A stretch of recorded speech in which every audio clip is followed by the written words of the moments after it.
right, it's live now. I don't know if you guys want to say something. Testing, 1, 2, 3, testing.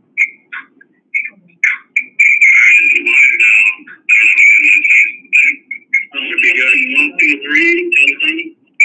So, We're good? should be good. Okay. Thank you, Matt. Yep, Mike. All right, at 6:33, we're calling the meeting to order. Tasia, would you do roll call for us, please? Bruce Largent. Here. Vicki Thurman. Here. Bob Gunther. Here. Patty Jo Forsberg. Here. Catherine Cranston. Here. Roxanne Kendall. Here. Lori Largent. Here. So the protocols are attached to the agenda. If you'd like to review those, our district mission. Together we engage, educate, and empower all learners, bridging their passions to pathways to create successful futures and positively contribute to our local and global communities. I did not receive any emails for public comment. Mark, did you?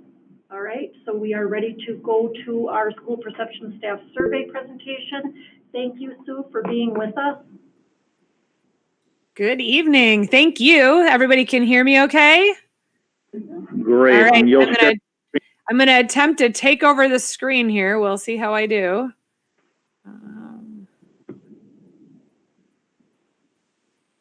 I'm going to take this guy, share here. All right, you see one of my screens? Yep. All right, let's see if I can get it full screen for you.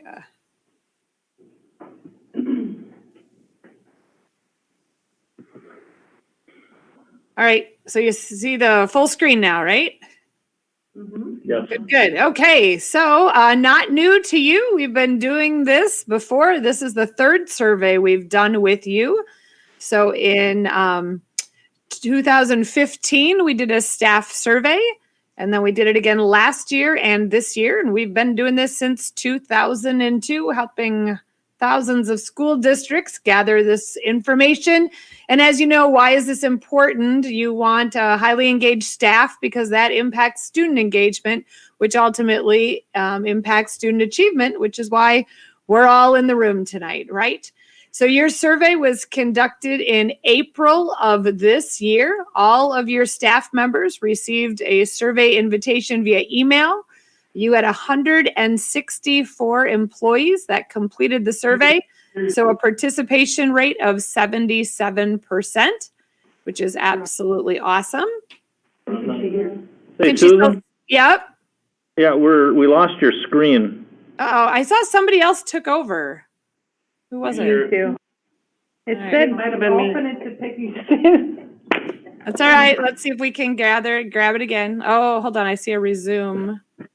Resume your presentation. All right, let's see. Here we go.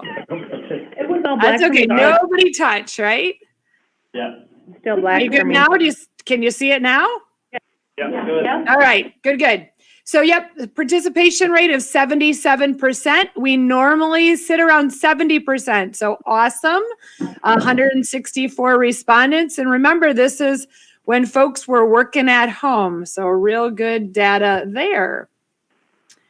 All right, so we take a look at who took the survey. We ask a couple questions about survey respondents because that allows us to slice and dice your data. So we asked them to tell us what location they spend most of their time and what best describes their position. 42% of the folks who responded to the survey were your classroom teachers. 21% were other certified folks that aren't in the classroom but hold a certification. 17% were your paraprofessionals.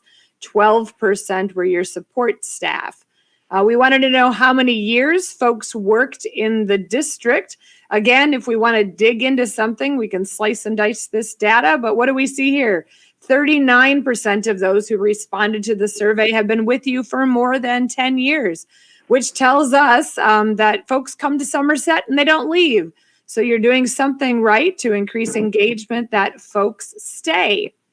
So now what you'll see, and I promise I won't read every one of these, but I want to make sure you understand it so you can dig into it more after our time together. But this is going to be every question that was on the survey. Then it's the percentage of employees who strongly agree or agree with that statement. Next is a simple average. So if everyone had chosen strongly agree, you'd see a 5. Strongly disagree, you would see a 1. The number in parentheses is the number of your employees that answered that particular question.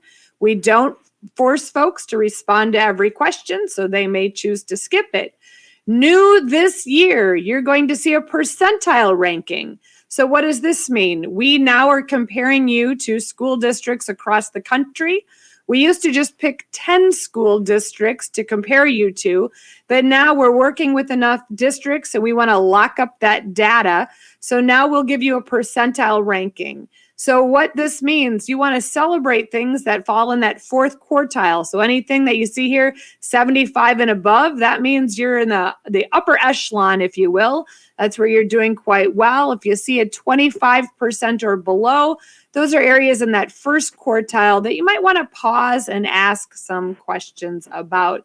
So as we can see here, great data as far as student achievement, 85% of your employees strongly agree or agree that the social emotional needs of students are being met and that students have access to additional support when needed. You are rocking it in those areas in that 92nd and 91st percentile there. 90% of your employees are saying learning targets and curriculum objectives for their job or assignment are clear. Here you can see you're sitting just at that 52nd percentile with 37% of your employees strongly agreeing or agreeing that student discipline is handled in a consistent manner by all staff. Certainly perhaps an area to work on, but what I want you to reflect on is the fact that you're sitting right at 50, right in that 50th percentile. So very typical with school districts of your size. And in some cases, I've presented this data, and this has been at 5, 7, 9% of employees strongly agreeing or agreeing. So 37th percent, I would be very, very proud of. Look here, 100% of your employees strongly agree or agree that their work contributes to the success of the district. 90% say that they enjoy being involved in district-affiliated activities outside of the school day. 93% say that they are proud of the district. Again, really positive data. I know I talked with Mark in advance of the meeting tonight, and I said, you are rocking it. Data looked really, really good.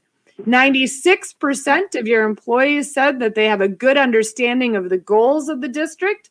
74% said that they feel comfortable sharing ideas and opinions. 80% feel that the district clearly communicates about important issues. This is a great, good, fair, or poor ranking. So a 5 or a 4-point Likert scale as opposed to the rest of the survey, that's a 5. But we said, how do you feel communication is coming from the following groups or departments? 82% said their building level, leadership and transportation do a greater good job of communicating with them. 89% said that of technology, 71% with district admin, 48% with the school board. So now you look and say, okay, you're sitting at half your employees said greater good. How is that typical compared to other districts? And so we look here and you say, this is the first time you'll see some numbers that have fallen in that 1st quartile. So perhaps some goal setting for the board and your maintenance team is, how is it we can better connect and communicate with our employees? Regarding culture, 93% of your employees strongly agree or agree that your coworkers are willing to help them when they've got a heavy workload, puts you in that 93rd percentile. 79% say that their school or department operates as a team, and 75% are saying their school or department is effective at assimilating or onboarding those new employees. So here's a chance where you can look and say, 3/4 of our employees agree with that, but we're sitting in that 30th percentile. How can that be? Now remember that percentile is taken from this simple average. So in this case, it's likely you had many more employees that chose the agree, which gives you a point, or it gives you that score of a 4, as opposed to that strongly agree. So when you're moving through the data, you kind of look at that, overall satisfaction, and then you use that percentile as another opportunity to reflect. So again, in general, this looks pretty good. 72% of your employees say that your academic expectations are just right. 8% are saying too high. 20% are saying too low. That's pretty strong data as well. Many times we're seeing that just right, sitting at about 50%. So again, pat on the back for that. That looks strong. Regarding work environment, 98% of your employees feel safe with other adults. 93% are saying they've got their flexibility to do the job in the way they think is most effective. And 92% are saying they have the materials and supplies needed to do their job effectively. Again, all of these sitting in that fourth quartile, doing really quite well. 94% are saying based on their interactions with students, they feel safe and that they are satisfied with the technology support available to them. Down here, you can see you're sitting in that first quartile again, as far as classrooms, buildings, and grounds well maintained. So about 40% of your employees don't agree with that statement, and we saw that custodian maintenance in the question in the communication pop too. So an area you might want to focus on. Regarding overall wellness, we know if your employees aren't well personally, they don't perform on the job as well. But you can see here, many of them in that 90 or above percentile, managing their stress, getting good exercise. 83% are saying that they get enough sleep, and 82% saying being able to sustain that healthy work-life balance. So good data there. 85% are reporting that they're receiving meaningful and timely feedback that helps them improve their performance. 77% are saying that they've got adequate opportunities to participate in training or professional development. Again, really strong data there. Regarding compensation and benefits, 57% of your employees say that their pay is fair in relationship to their job responsibilities. But look here, you're sitting in the 81st percentile. So again, that's an area we often see a dip in schools of your size. But when we compare you, so again, this allows you to really contextualize your data, you are doing okay. 76% say that your benefits are competitive with similar jobs you might find elsewhere. 60% are saying that they're satisfied with their pay. And 47% are saying pay practices are administered consistently for all employees. So that guy there, you're sitting just in that first quartile. So again, an area where, okay, we know that that often will pop if you've got to do some hiring perhaps outside of the salary schedule for hard to hire positions. We added some equity questions this year, so we don't have enough data to provide you with percentile data yet. So that's filling in within the back end of our software. But we can see here that 92% of your employees strongly agree that all students are accepted for their values and beliefs. 88% are saying that your school has a process to ensure every student has a connection with at least one adult in the school. 87% are reporting that they feel all students in the school are treated with respect. 77% say that your school works hard to honor and celebrate the culture and background of our students. Strong data there. Again, you just look at the world we're living in and what we're watching on the national news, and certainly wanting to understand and respect people from various backgrounds is important. Looks like you're doing a nice job in your schools. 88% of your employees across all work groups are saying building leadership is consistent when administering policies. 90% are reporting that their principal is an effective leader. 91% are saying that they trust the leadership in their building. Again, these guys, you're kind of sitting right where folks typically are. So pretty average when we say, how do you compare to other school districts like you? District administration, 93% are saying the administration is doing what it takes to make the district successful.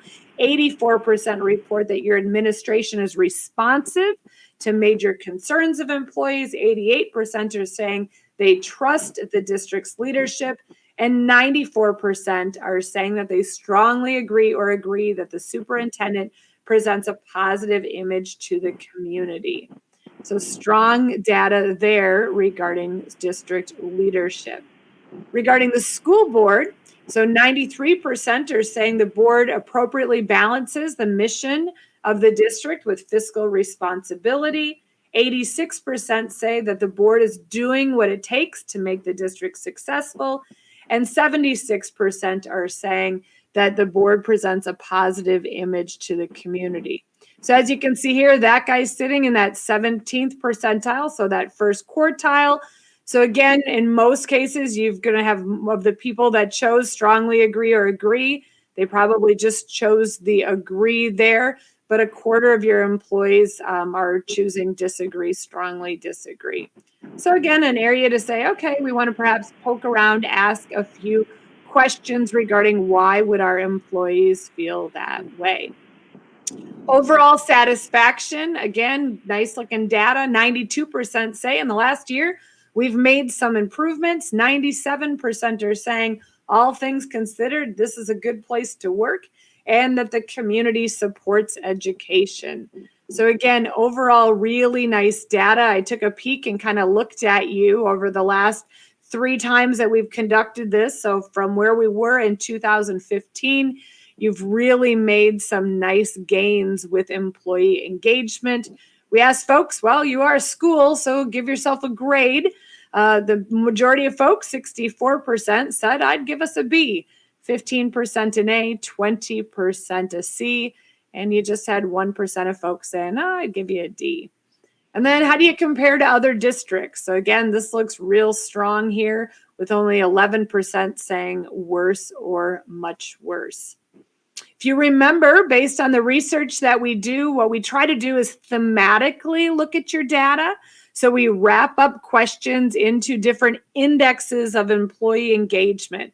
So we try to say, okay, regarding people, place, and process, how is the district doing? So in people, we've got, how do they do as far as control over work environment, managing their health and stress and overall wellness, their workload, and then affirmation. So that feeling of being valued by the community, being compensated and recognized for the work that they do. Regarding place, do your employees feel they've got that tools and training to be successful? How do they interact and work with their colleagues? Their expectations across the district and perception of excellence and that trust in building leadership. And then finally, regarding process. So do we have a process where we feel supported and trusted by our parents and community? Planning an improvement process that as a district, we're constantly looking to be better, get feedback, make adjustments. Do we feel that we have trust in our district leadership, which includes admin and you, the school board? How are our communication systems? And then finally, our new index on equity, as far as how are we doing as far as treating everyone with respect and accepting their values. So now basically what we've done is we've wrapped up a series of questions within the survey across all employees and all work groups. We've given you a score, so we've put these there, and then we've said, okay, compared to other districts like you across the country, what do their scores look like? And then where do you rank? So that percentile ranking. So where are areas thematically that the district is doing the best? That health, stress management, and wellness, so ability to manage work and life. And I say the fact that we were doing this during COVID-19 and many school employees across the country were really struggling with making that adjustment from home. Your employees reported they were doing well. Workload and trust in building leadership and being equipped with the tools and training, you really scored quite high. So much to celebrate there. And then just those two down at the bottom, again, none of those are falling in that first quartile, but you'll see that, public, parent, support, and trust. So that relationship piece, and then trust in district leadership. But again, you're sitting in that 59th percentile. So really, we just had a couple of questions that popped throughout the survey that were in that first quartile that you'd want to poke around a little bit. And I kind of gave Mark some thoughts on, digging a bit there. But overall, nice looking data. You've made some fabulous gains. You have much to be proud of. So with that, I'll take a breath and ask if there's any questions.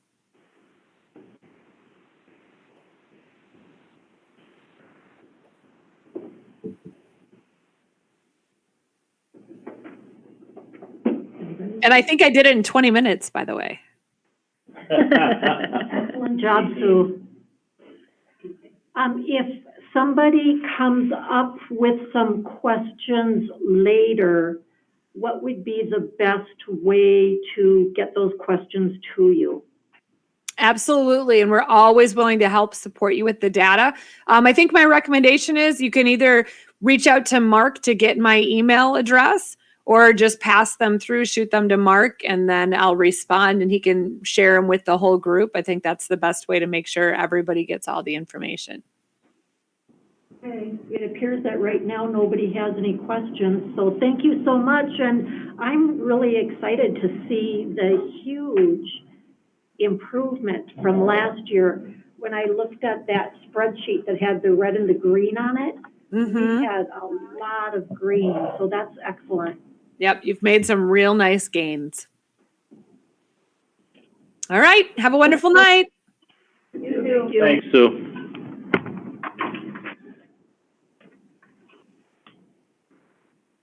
Policy 6320, purchasing. There was a question about how the procedure when things go out to bid.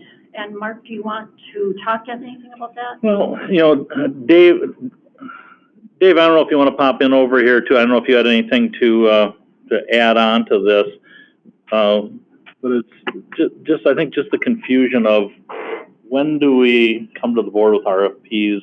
When do we enact the RFP? And what's the board's role as far as approving the RFPs, and who plays what part in this piece here? Because per our policy, we're talking about the RFP thing, Dave, and we're just being heard through here, so you can talk whatever. Because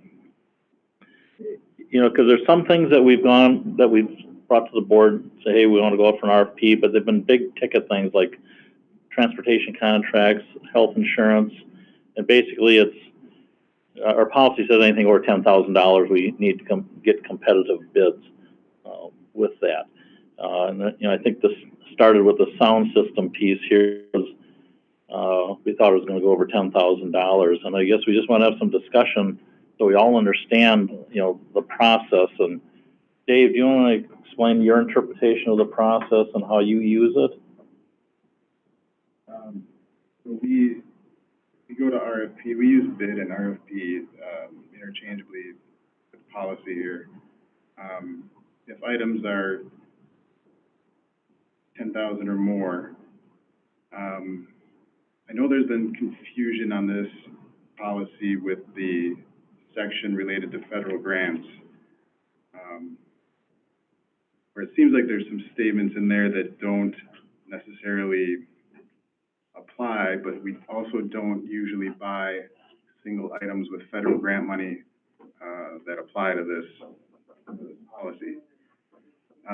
We did a survey of neighboring districts to look at their policies and ask what their dollar amounts are that trigger RFP process. And I know there is confusion, especially I think based maybe not necessarily on policy itself, but on past practice, where sometimes the board will ask to see results and sometimes the board doesn't want to see results. It kind of goes back and forth in my time here. And so there is, as Mark was saying, in reference to this wireless system,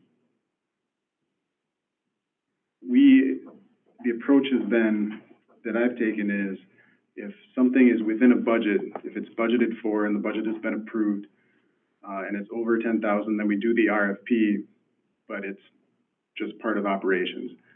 And the reason I told Trent to come and talk to you about the wireless was because it was an exceptional event. It wasn't planned, it wasn't expected.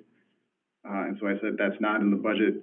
We expect it'll probably be over 10,000, so inform the board, see if they have any objections to you running an RFP for this purpose. And so that's not in the language, that's just kind of the approach, where the approach I've taken, where if it's in the budget, we're just operating. If it's not in the budget, I want to inform the board and see if there's any objection. All of that being said, I do like to bring things to the board that are big ticket items, custodial, transportation, food service. I like you to see those results because those are very big vendors for the district. But that's also not in the policy. And so, obviously, discussion to follow, but I would like to come back and offer maybe some updated, the green and the red, something I can present to you to see if maybe we can make this policy work for us a little better. I know we've had this discussion before, and the $10,000. And part of, so can you give me an example of something that would have been included in the budget as an operation expense? Yeah, like Chromebooks, for instance. So with underneath curriculum or IT, Replacing them every, well, now there's the one-to-one cycle. yeah. They're building that up. That's something that we talked about. We've allocated more money to that. And so those purchases are over 10,000. We run RFPs for them, but that's just operation. And so in that case, you don't come to the board and say, okay. In the budget already approved. Right. Yeah. And so I don't know how I would know. I remember that coming to the board though, and that we did approve going to the one-to-one initiative. Correct. That was on the front end of the budget discussion. Right. Some things, the vehicle purchase is in the budget. Yeah. That we run that RFP, but it's not something we take to the board. So I agree. I think we just need to clear up the language, and you're the one who uses it the most and rely on it. As far as what I've outlined, do you have additional preference or requests? I like your, thought process on it and how you've outlined that you've been doing it. Well, basically, if we have approved something in the budget already, we should not have to approve it to go out for RFP. But if it's something in addition to the budget, we want to approve it going out for RFP. Well, and yes, Over that's what I'm saying. But at the same time, you wouldn't reasonably know every single item that's in a budget. No, right. So maybe. Then that's when the confusion, I think, has come in when an item gets on the agenda that was in the budget, RFP's done, and now people are confused that we didn't even know, but they've already, it was in the budget, so I didn't think so, I don't. Mm-hmm. Right? I think that's the confusion, Mhm. Katie? Mm-hmm. Well, and that's where I'm saying if there is something, in looking at other districts, some of them say, up to a certain dollar level, use good judgment, up to the next dollar level, get quotes, and starting at this level, this higher level, we run an RFP. And there's all different ways to do it, but, maybe there's some threshold where the board says, well, I want to know, and it's a dollar level threshold, and it doesn't really apply to what we're doing other than it's an awareness for the board. Like I said, I bring the big ones to you because I want to make sure you're aware of it, but it's not in policy. We could put a dollar amount in policy. So I think maybe where the confusion is that there's that 10,000 in there, so I think maybe it was a confusion that if anything goes to RFP over $10,000, the board wants to know when it goes to RFP.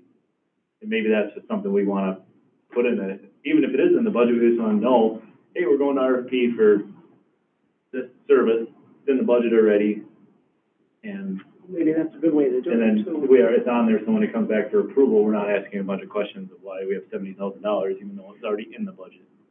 Well, it wouldn't come to approval. Oh, you just do it. Yeah. But we wouldn't hear about it maybe secondhand from, Well, maybe Mark could put it in his update, that could work. thing coming up. Or Dave, in the update that he has in the bottom, he just adds, Right. we want an RFP for this thing. I'm fine with that. Yeah, just, one of the reasons we do that budget, where you have all the departments talk about what's in the budget for the upcoming year, this is part of it here. So when last district, my spending limit was 130 million, because that was the budget that was set by the board.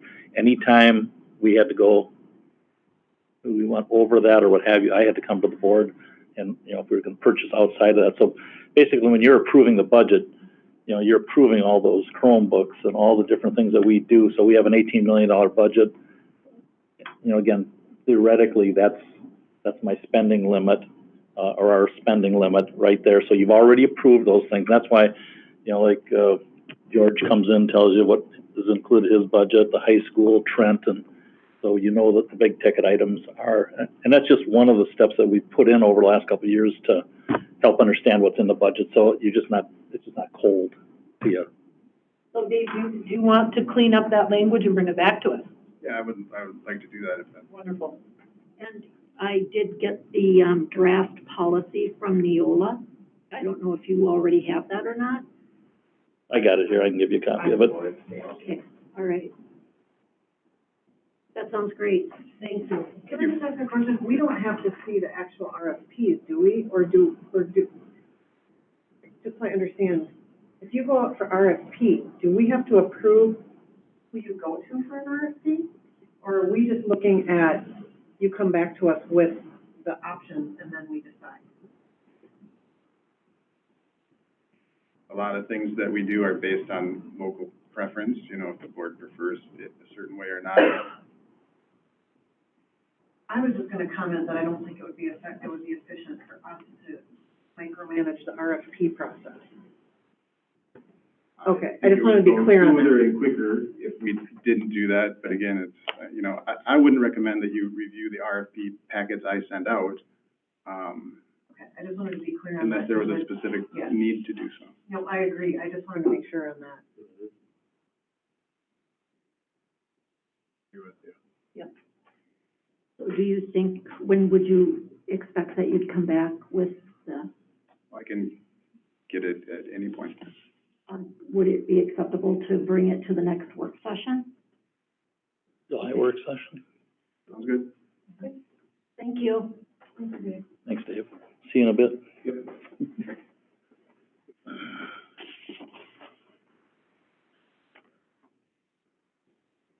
All right, Mark, you, next item on the agenda, summer school and fall startup. Mhm. I hope you have good news. Yes and no. I mean, I think we're trending in a interesting direction here. I spent an hour and a half with the other MBC soups and county health today. And basically, our discussion, wrapped around a lot of things.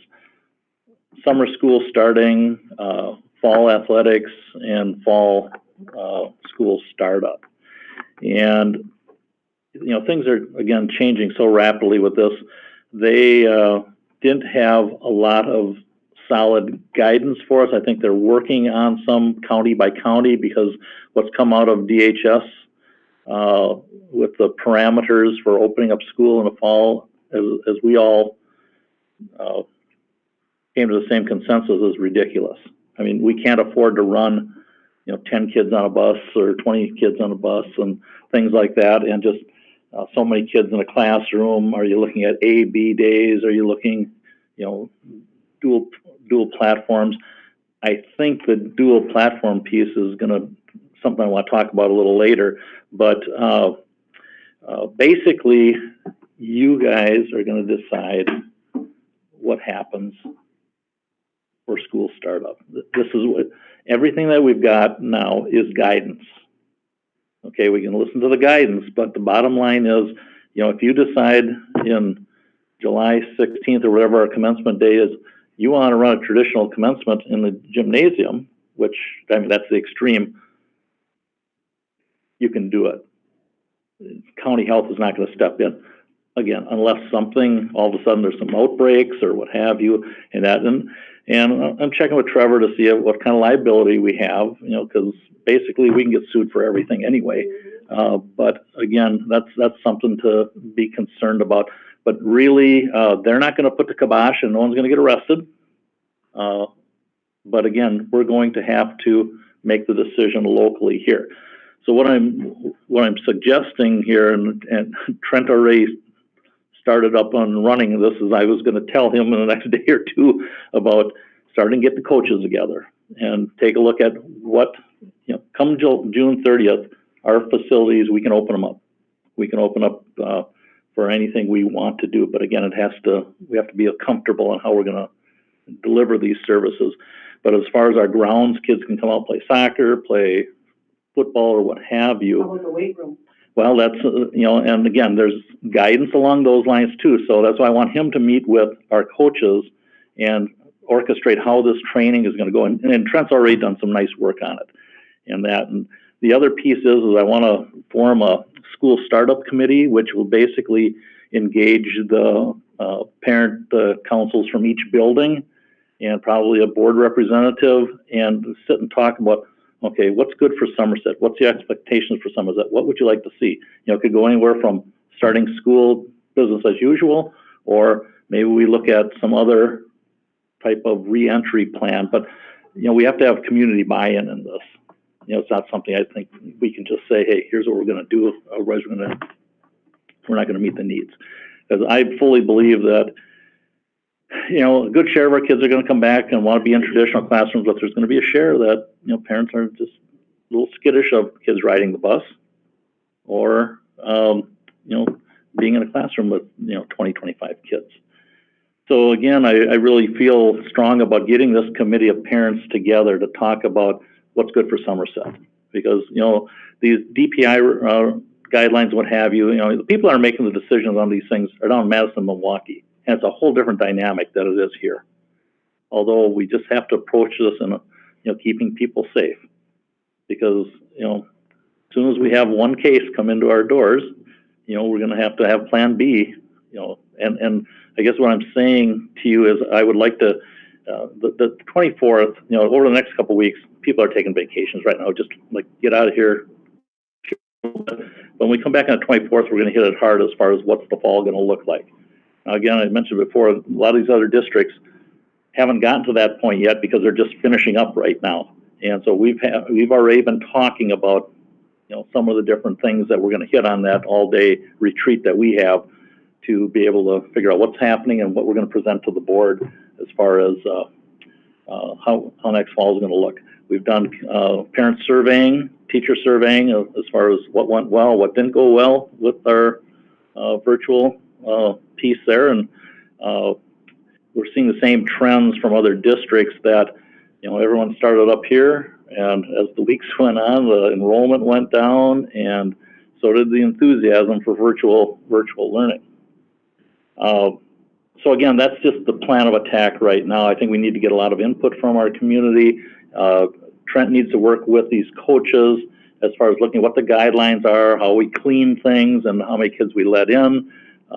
Because there's some that will let 10 kids in at a time, some will let 50 in, depends on your spaces and how we want to do this. The more we can do outside, the better off we are. But we're only under orders until the 30th of June as far as shutting our facilities down. So after that, we just need to have a good plan of attack on how we, reopen. But I guess the message is, you guys have the decision making on this because everything else is guidelines. So Scott's not going to come here and slap the cuffs on you guys or me, but we just have to do it right. So. And summer school, I think some districts are, I think Hudson's starting summer school face-to-face July 6th or 7th, and a couple other districts are also. So people they're jumping back in fairly quick. Now they're going to be doing different types of, numbering. It's not going to be a free-for-all. We got a lot of wiggle room. It's just that we have to make sure we're doing it in a safe way. So, you'll have a committee with some parents, some community members, and one or two of us that maybe would bring some recommendations or some ideas forward.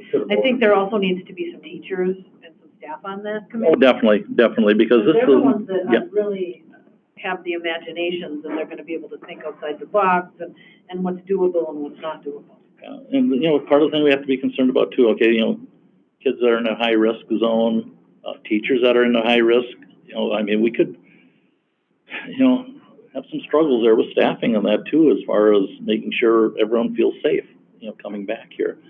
But again, it's changing so rapidly that, we just need to choose a game plan now. Yeah. I get nervous that, so your committee, we're not gonna have a committee meeting till at least the 24th of June. Well, then we have a work session the first week of July. Well, then we have a board meeting. I mean, August, people should know what's going on, and we only have a couple meetings to get there. So, We can always call a meeting at any time, but again, the way this thing changes on us, and I've been caught in this so many times during this whole thing, is that we make some decisions and we plot out a route, and all of a sudden, you know, it changes and we have to backtrack. And so right now, you know, I think everyone's just kind of, okay, let's collect all the information, all the guidelines, you know, think this through, and, you know, we can get this committee together and meet a couple times in a week and have some pretty good ideas. I don't have all the data yet from the surveys, from the parents, but it'll be interesting to see what they have to say, because again, I want to talk about the whole thing about the virtual and the blended and learning, because I have some thoughts on what direction this is going to go, and we'll talk about the technical side of it in a little bit later. But if you're okay with that direction, Absolutely, but I think it should occur in June. yeah, I'd like to have by the July work session. Yes, We have some discussion options. on this that we can, and then which sets a policy for, okay, if something a COVID case does come up, you know, we're gonna need time to set a policy for if we did go to school. and, you know, it may be, you know, like we had a 5-section school in the elementary, you know, it might be one section of every grade level is teaching virtual. You know, something like that. I mean, those are some things we have to be ready for. Really did like it, there really Yeah, are. Emily's gonna be one of the key components of that committee here. I know there were schools that still did full day virtual, like on the screen all day with their kids in the classroom. I mean, I think some private schools, some guys that work with, but their kids were on all day from 9 to 3. My grandkids had to check in by 9 o'clock in the morning, and they had to log their time. And I mean, there was teachers teaching. I mean, it was just like you were going, you went to the next class. And You zoomed into this class, you zoomed into this class. So I know that, you know, if it was a virtual, I mean, that's a more direction. That's called virtual school. What we did here was called crisis schooling. Right, right, that's what I mean, but like. It wasn't homeschooling, it wasn't virtual schooling. And so our teachers will come up with some great things if we just give them some direction. I would like to be on that committee, please. If you guys don't mind. It'd be great. the board chair selects committee assignments. I'm just putting it out there. I would like to put my name in the hat for that committee. Okay, so we'll, On the July work session, we should have a presentation from someone on that committee at the July work session. If it's in writing or if it's in person, whatever, but we should have some ideas from that committee that we should have staff, us, community. It should be a voice of everybody. no, and it's, you know, I feel really strong about that committee, because, you know, no matter what we come up with, if there's no buy-in, you know, we're just gonna upset people. So again, we just need to reach out, and that's all. Okay, I'll move forward with that. And Emily will be part of that. She's done a great job of collecting and running the data for us on that. But again, it was a good call today, and I asked pointedly. I think Eric from down in Baldwin was the first one to ask the question about who can make the decision on these things, and no one wants to take responsibility on making policy or decision. And so then later in me, I just said point blank, I need to know, you know, who has the final say in this. And I said, whatever, so the brunt of the joke of all these people, I used the example of running commencement. So now everyone's depending on me that I'm running traditional commencement now here. But whatever plans we make for summer school and opening a school, they would like to review them and see if there's any holes in the plan. You know, county health. So we'll be in contact with them quite a bit here too, and also with Trevor to see what our liability is, and then I'll have Dave take a look at our insurance carrier to see what they have to say, or is what our potential liability is. So that's all I have on that one. How would that committee be determined? Would you just put a call out for people interested? Yeah, each building has a parent advisory council. And so they've got 5 to 6 people, I think, of different grade levels represented. So we'll try and get them, chances are they may have not been selected for next year, but I'll have each principal get representation from each grade level, parents and that. So again, we get a good cross section, and then staff-wise also. That's very important. And then again, I'm just going to let Trent take care of the athletic piece and work with the coaches and bring that information back. Do you think we should reach out a little further than that? I'm just thinking, even if Tasia puts it out, contact your school's principal if you're interested in being a part of the task force, because that's a pretty select group. And there might be families that aren't on that select group that might want to, we're not saying you can be on it, but we're saying if you're interested, please contact your school principal. Yeah, I like that idea, because Otherwise it gets too choicey. Yeah. Otherwise people just don't feel like, oh, I wasn't asked to be in that committee. At least you can say, you know what, actually there was a couple different public announcements, and if you were interested, we would love to have heard from you.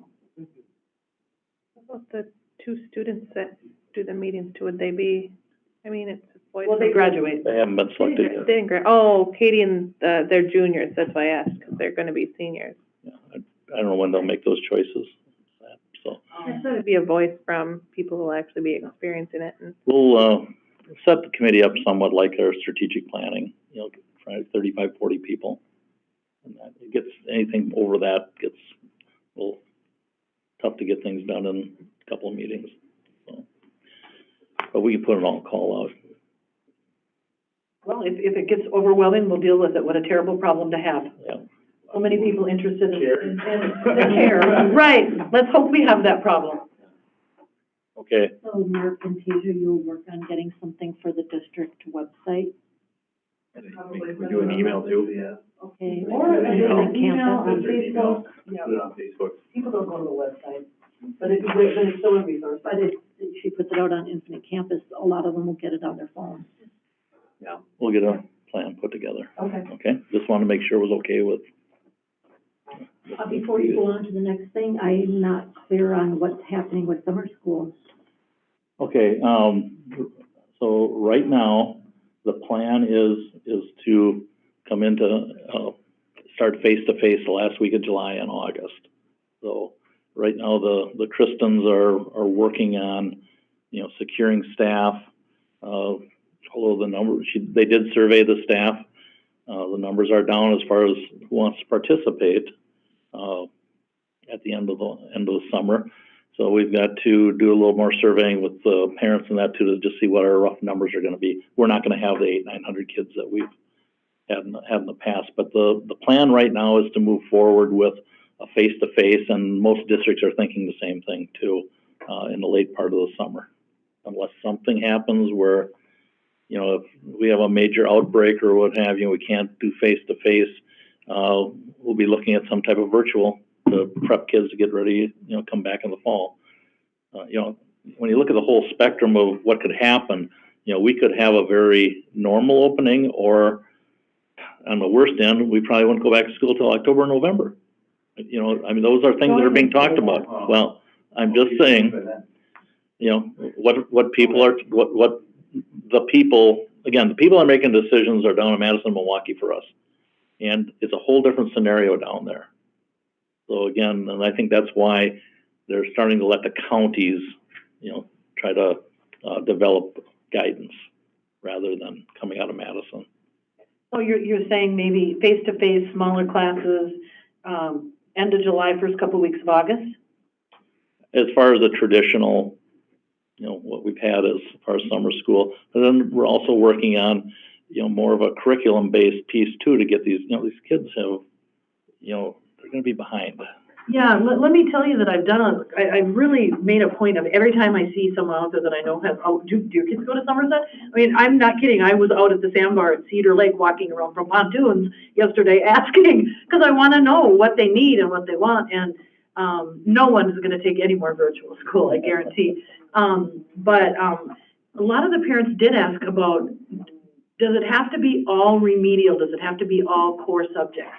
Because I don't know, there's still some of the fun stuff and some of the enrichment and some of the cooking and fishing. And I just asked the Christians to not throw that out. I really got that strong from parents. Kids that did well. I talked to some parents yesterday where their kids did really well on virtual learning, and they just want enrichment during summer school. So don't assume that they all need remedial. My daughter's still reeling from failing a 5th grade math test, so let's,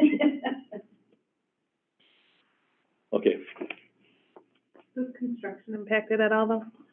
Well, that's why we originally moved it to July and August, and, you know, they're looking at, you know, they're already pouring concrete over here. So it looks like we'll have, you know, that building like we planned for sure, and the grounds, you know, back in, you know, full bore. So summer school would take place out of the elementary. Right, yeah, and that was the original plan anyway this year with all the construction. Anything else on summer school or fall startup at this time? So Mark's going to put together a committee. We're going to get a report at the July work session. Catherine wants to be part of the committee. Does anybody else have a strong feeling about being a part of that committee? If you decide you do, just send me an email and let me know. Okay. So we're ready to go to the construction update. Is that correct, everybody?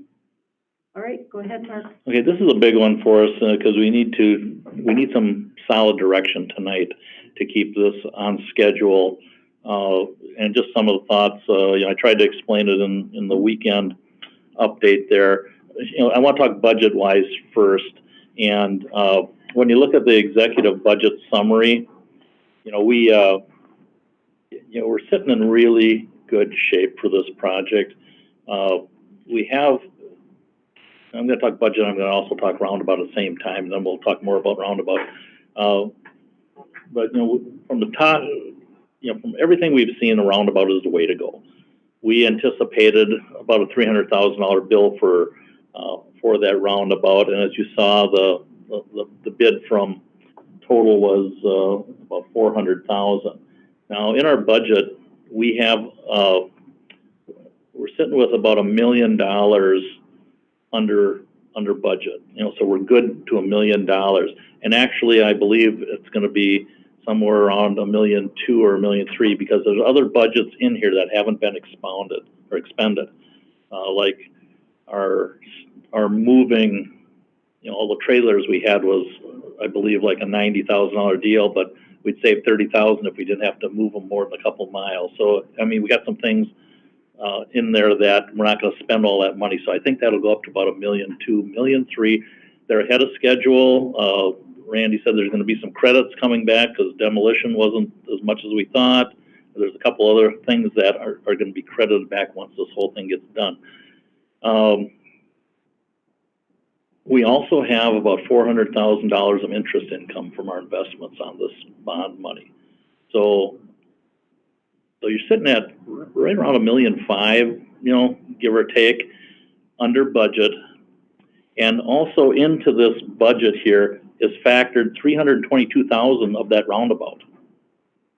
So it's not to say we decided to do the roundabout, we're down to $1.1 million. Right.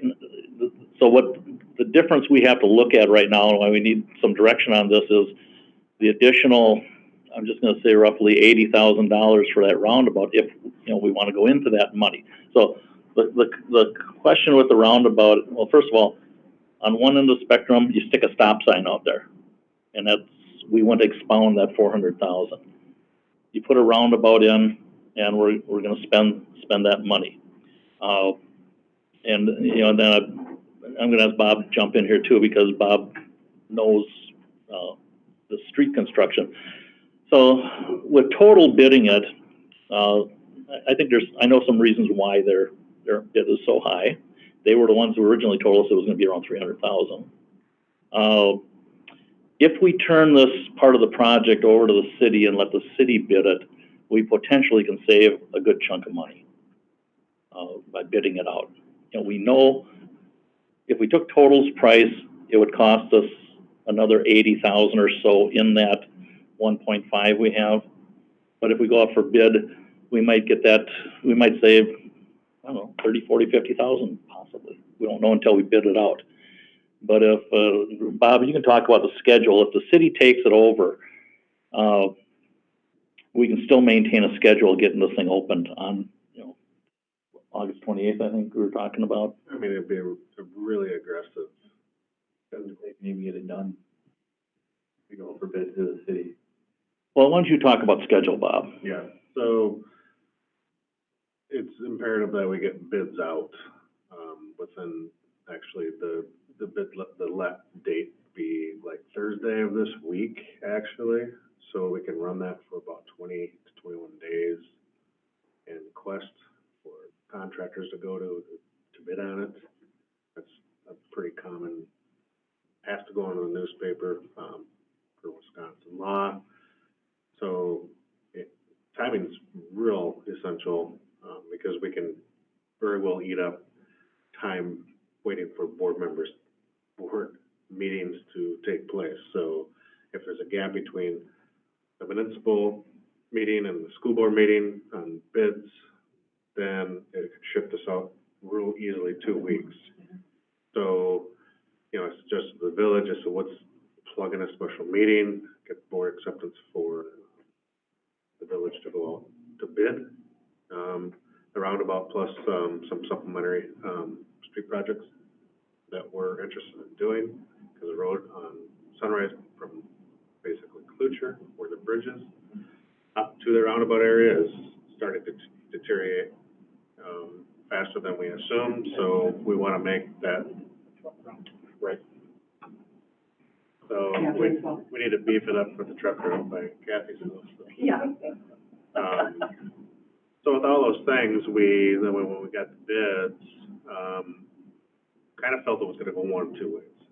That we would have gotten advantageous bidding because there really wouldn't have been any mobilization from the company that's working for the site, dirt work at the school. However, it went the opposite way, and I don't want to call them opportunists, but the quantities that we've seen in discussions with the engineering that I work with, so it's inflated pretty significantly. So when I look at that for a tax dollar standpoint, do you allow somebody to, I want to say, take advantage of? They have every right because we asked them for a bid. They gave us a bid. It wasn't a competitive bid, so they weren't sharpening their pencil for any means. Who asked for that? Well, I want to make sure. the school. It was. When the school asked for the bid. Say, well, let's bid this to see where we're at before we would even need to consider going out for competitive bids. Maybe they gave us very, like I said, advantageous, hey, we're there, not that big of an add-on. However, somewhere in there, they felt that it's more than maybe we want to do. They didn't have to give any reasons. It was just the number came back. The conversation went back to Total to say, we're going to question you on a few of these items. Some of them were typos, so the price did come down a little bit, but still not enough in some of the line items. Where if I were to make a recommendation, I would say these are good. This is a good bid. It's an inflated bid. So I would caution. And Mark and Johnson and Wold are reviewing everything, on this stuff, and we're all on the same page with this. Is that? I'm sorry, I'm just trying to understand. So are we saying the village will then do bidding? So to take, and so the discussion moved to, well, would the village be interested in letting the project out? Going through the bid process, the bid pack, and doing that as Getting a competitive. item A and item B. Oh, on the whole project. The whole project. The roundabout would be part of that project. Yeah, so we would add it into our, because we were interested actually asking Total to do some of our street projects, and the price came back favorable, which it did not. So at that point, we're not interested anymore. So now we have to go out to competitive bids.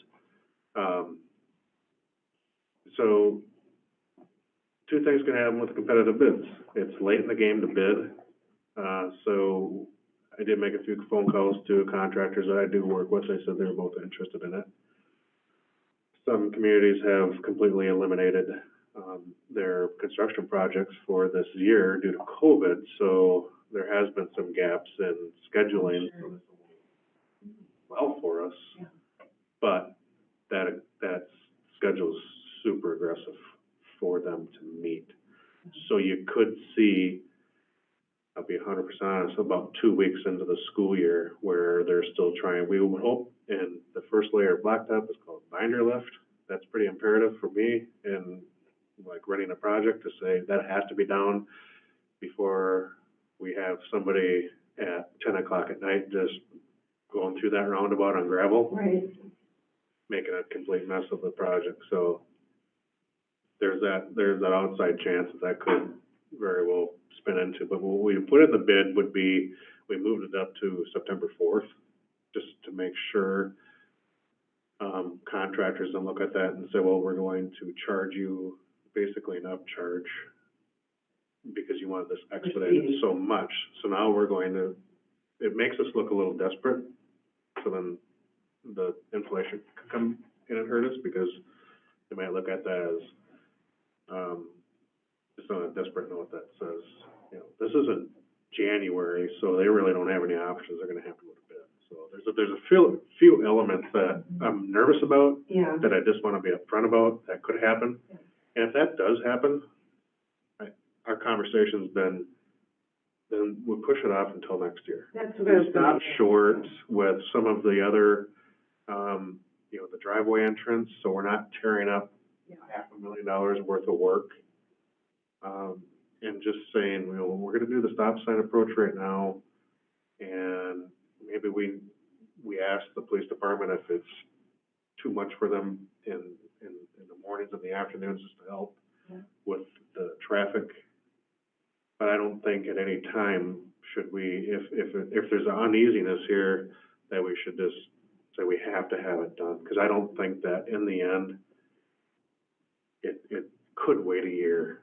And but on the other hand, if we do get something favorable that drops below that, 400,000, then it would be good to get some type of thumbs up from the school board, so we can kind of What kind of input does the school board have? Right. So right now, we're stuck at $409,000. 409. Is what it says. So anything below that, Is a win if we want to take it. And that's what total? yeah. And when do they need a response by, if we're gonna go with them, or? Well, that's the thing, if we get the RFP back and it comes back at 410, we could probably still tell Total to go, and they could probably still finish before the, And the you know, RFP, because it is 3 weeks, like Bob said, we'll have it before the end of June, which would get Total on time. Worst case scenario, you wait till next spring. We have 2 years to spend the funds. and then you have your relationships with contractors that could be beneficial. I'm not putting you on, you know, Just to putting see any where pressure the on you. schedule is. If they were to say we're completely filled, Right. then I would have been, this is not good. But I think if it went out for bid and they came back with their bids, and maybe you even said, just give us a bid if you did it this year, and if you do it next year. And They would never do that. they wouldn't do that? No, Okay. See, I'm because- not in this business, so I don't know. Mainly because sub prices won't hold on. Okay. You know, if asphalt were to go Gotcha. through the roof, Okay. I mean, it's some years you So see. if we waited until next year, it could go. It could go up. up. Oil, It's a gamble. asphalt's cheap. And, Typically, you'll see, Doesn't get cheaper, typically. oh, What do you need from us? Just a thumbs up to go this route for right I now would and not save us go with the time 409? To say, you know, we're really only interested in anything under $400,000. And if that's the case when we go out to sign contracts, which that takes about a week to sign contracts. So, or does the school want to come back at, so right now we have on a calendar coming back July 6th, 7th? Oh, for our That next Monday? meeting. Mhm. For authorization from the school board to accept the bids. And and another thing, I just want to back up a little bit. We had a little bit of difficulty with quantities. So who's paying for what? It got a little muddied. You know, which part of this is the municipality paying for? Because there are parts of that roundabout that don't benefit the school. So Excel, we have to move some street lighting. That's not a school, that's a public improvement. So that's just not ideal.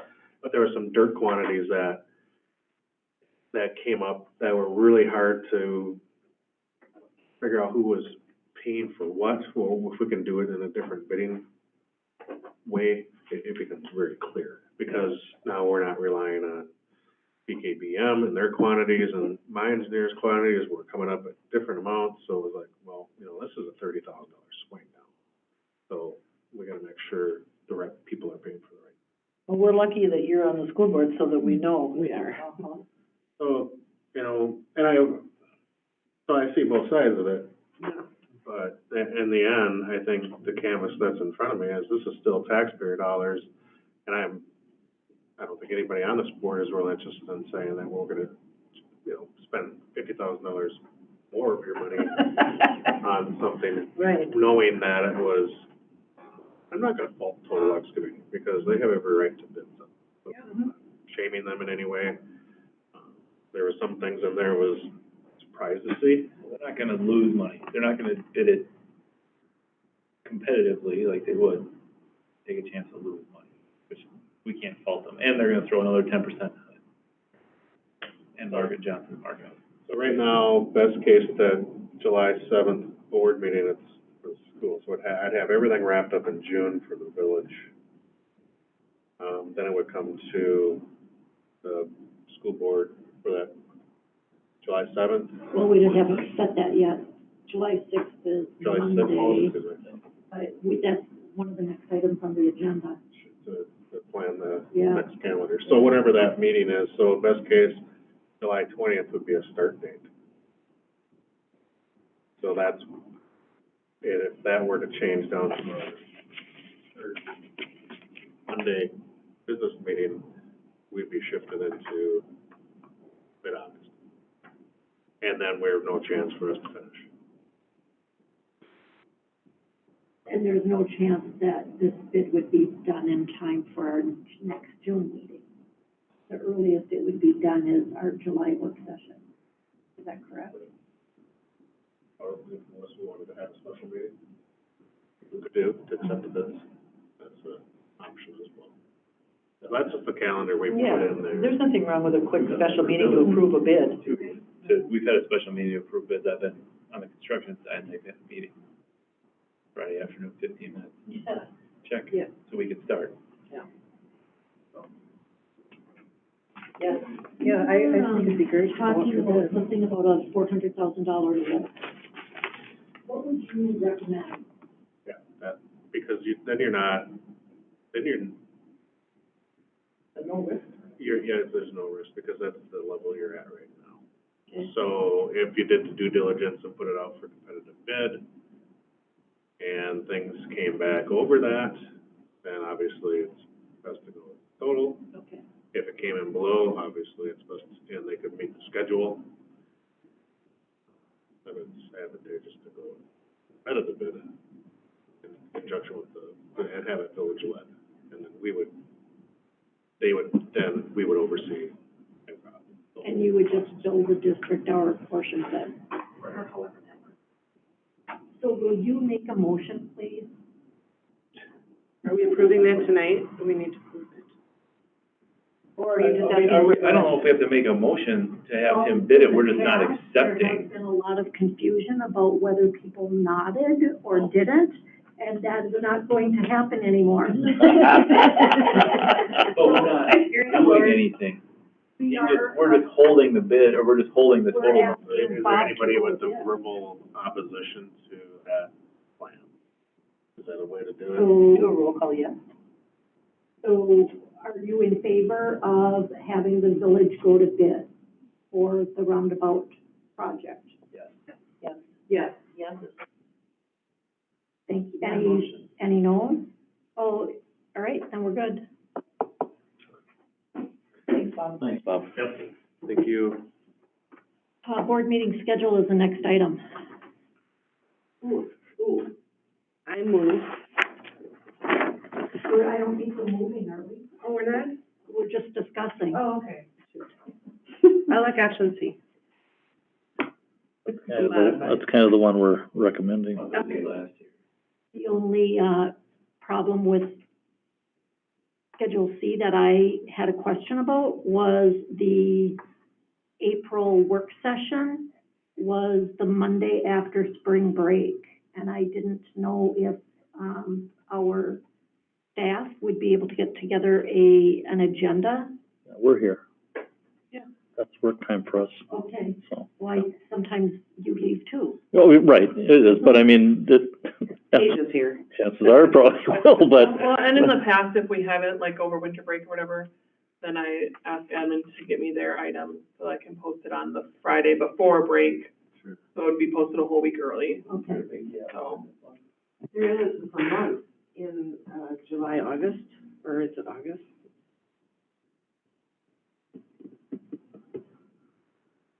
Yeah, the August one. Which might be good because it sounds like we want to have a couple extra meetings in August.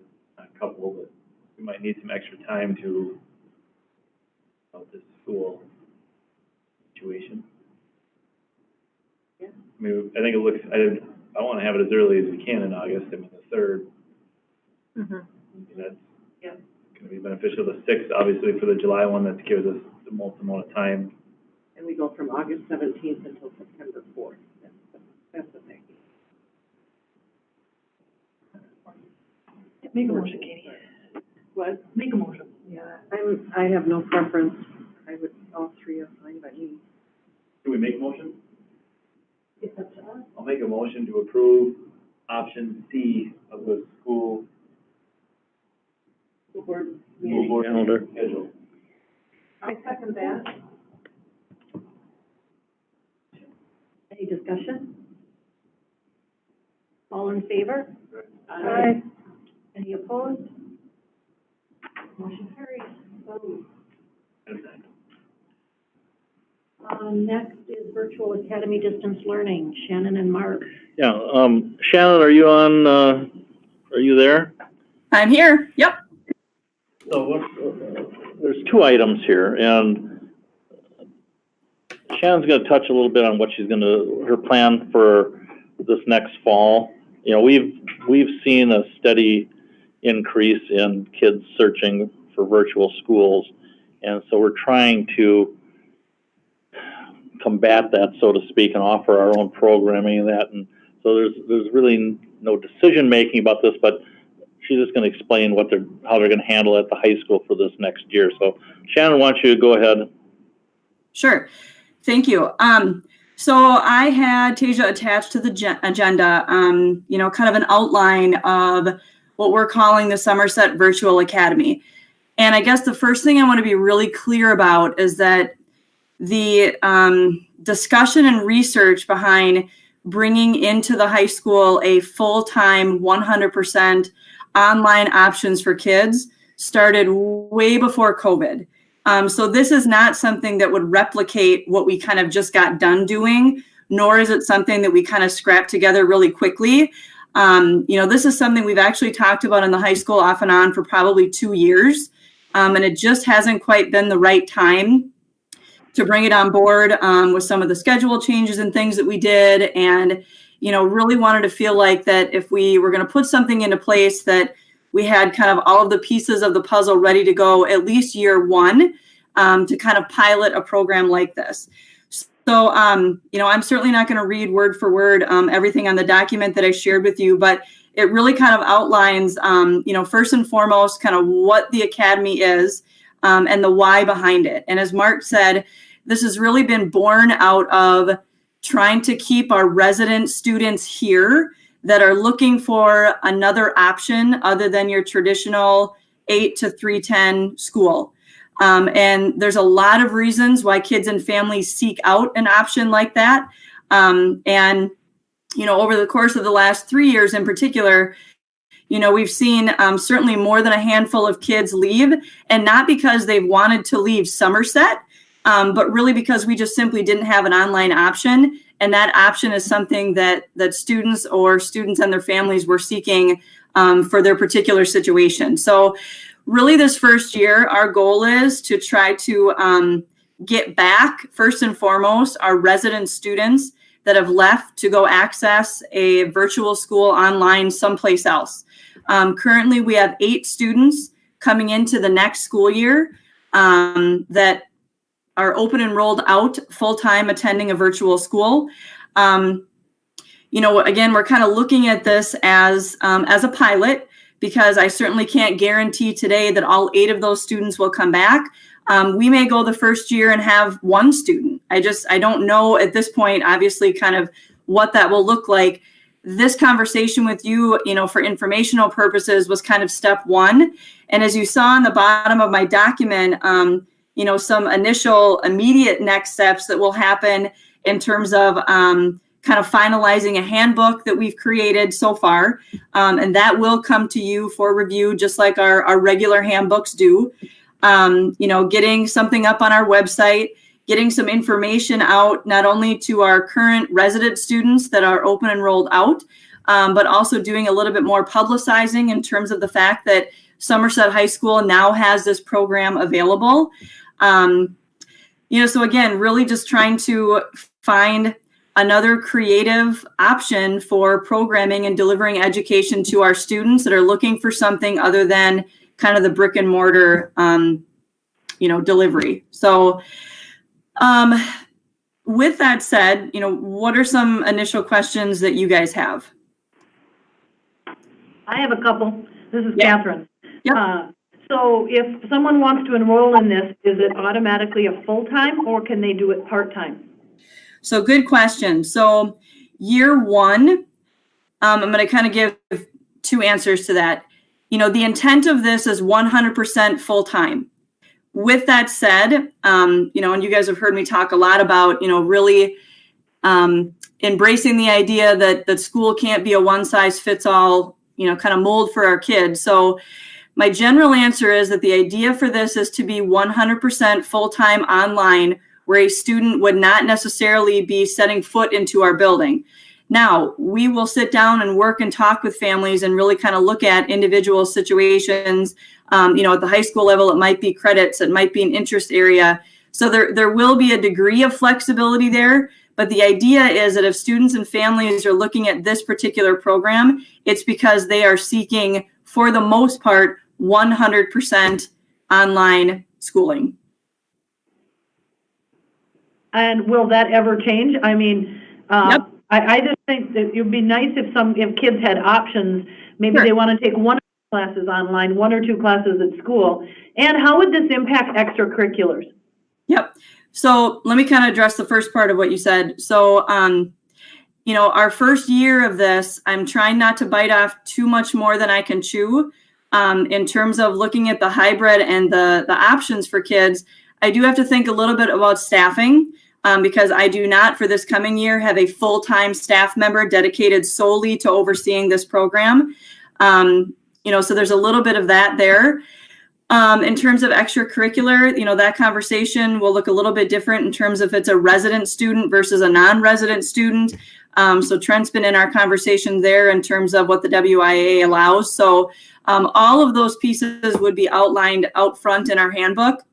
So parents and families, specifically if it was a non-resident student, would understand kind of the ins and outs of what that would mean for those kinds of things, eligibility for extracurriculars and that. So does that kind of answer both of those? So some of it could be simply WIA, but some of it could be if they want to be in the play, you know, that. Right. Yep. So it Right. would depend on the actual activity. Correct. And we would have some discussion whether it was kind of non-resident student or non-resident student.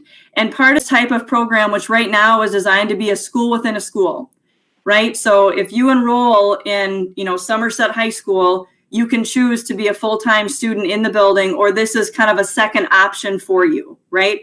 The other conversation that at some point, not tonight, I will bring to you is whether we decide to really make this more of a charter school, which many schools do in terms of having an online option for kids, because there are other rules and regulations that address some of what you're bringing up, Kathy, that can and can't happen in a charter school versus a school within the school.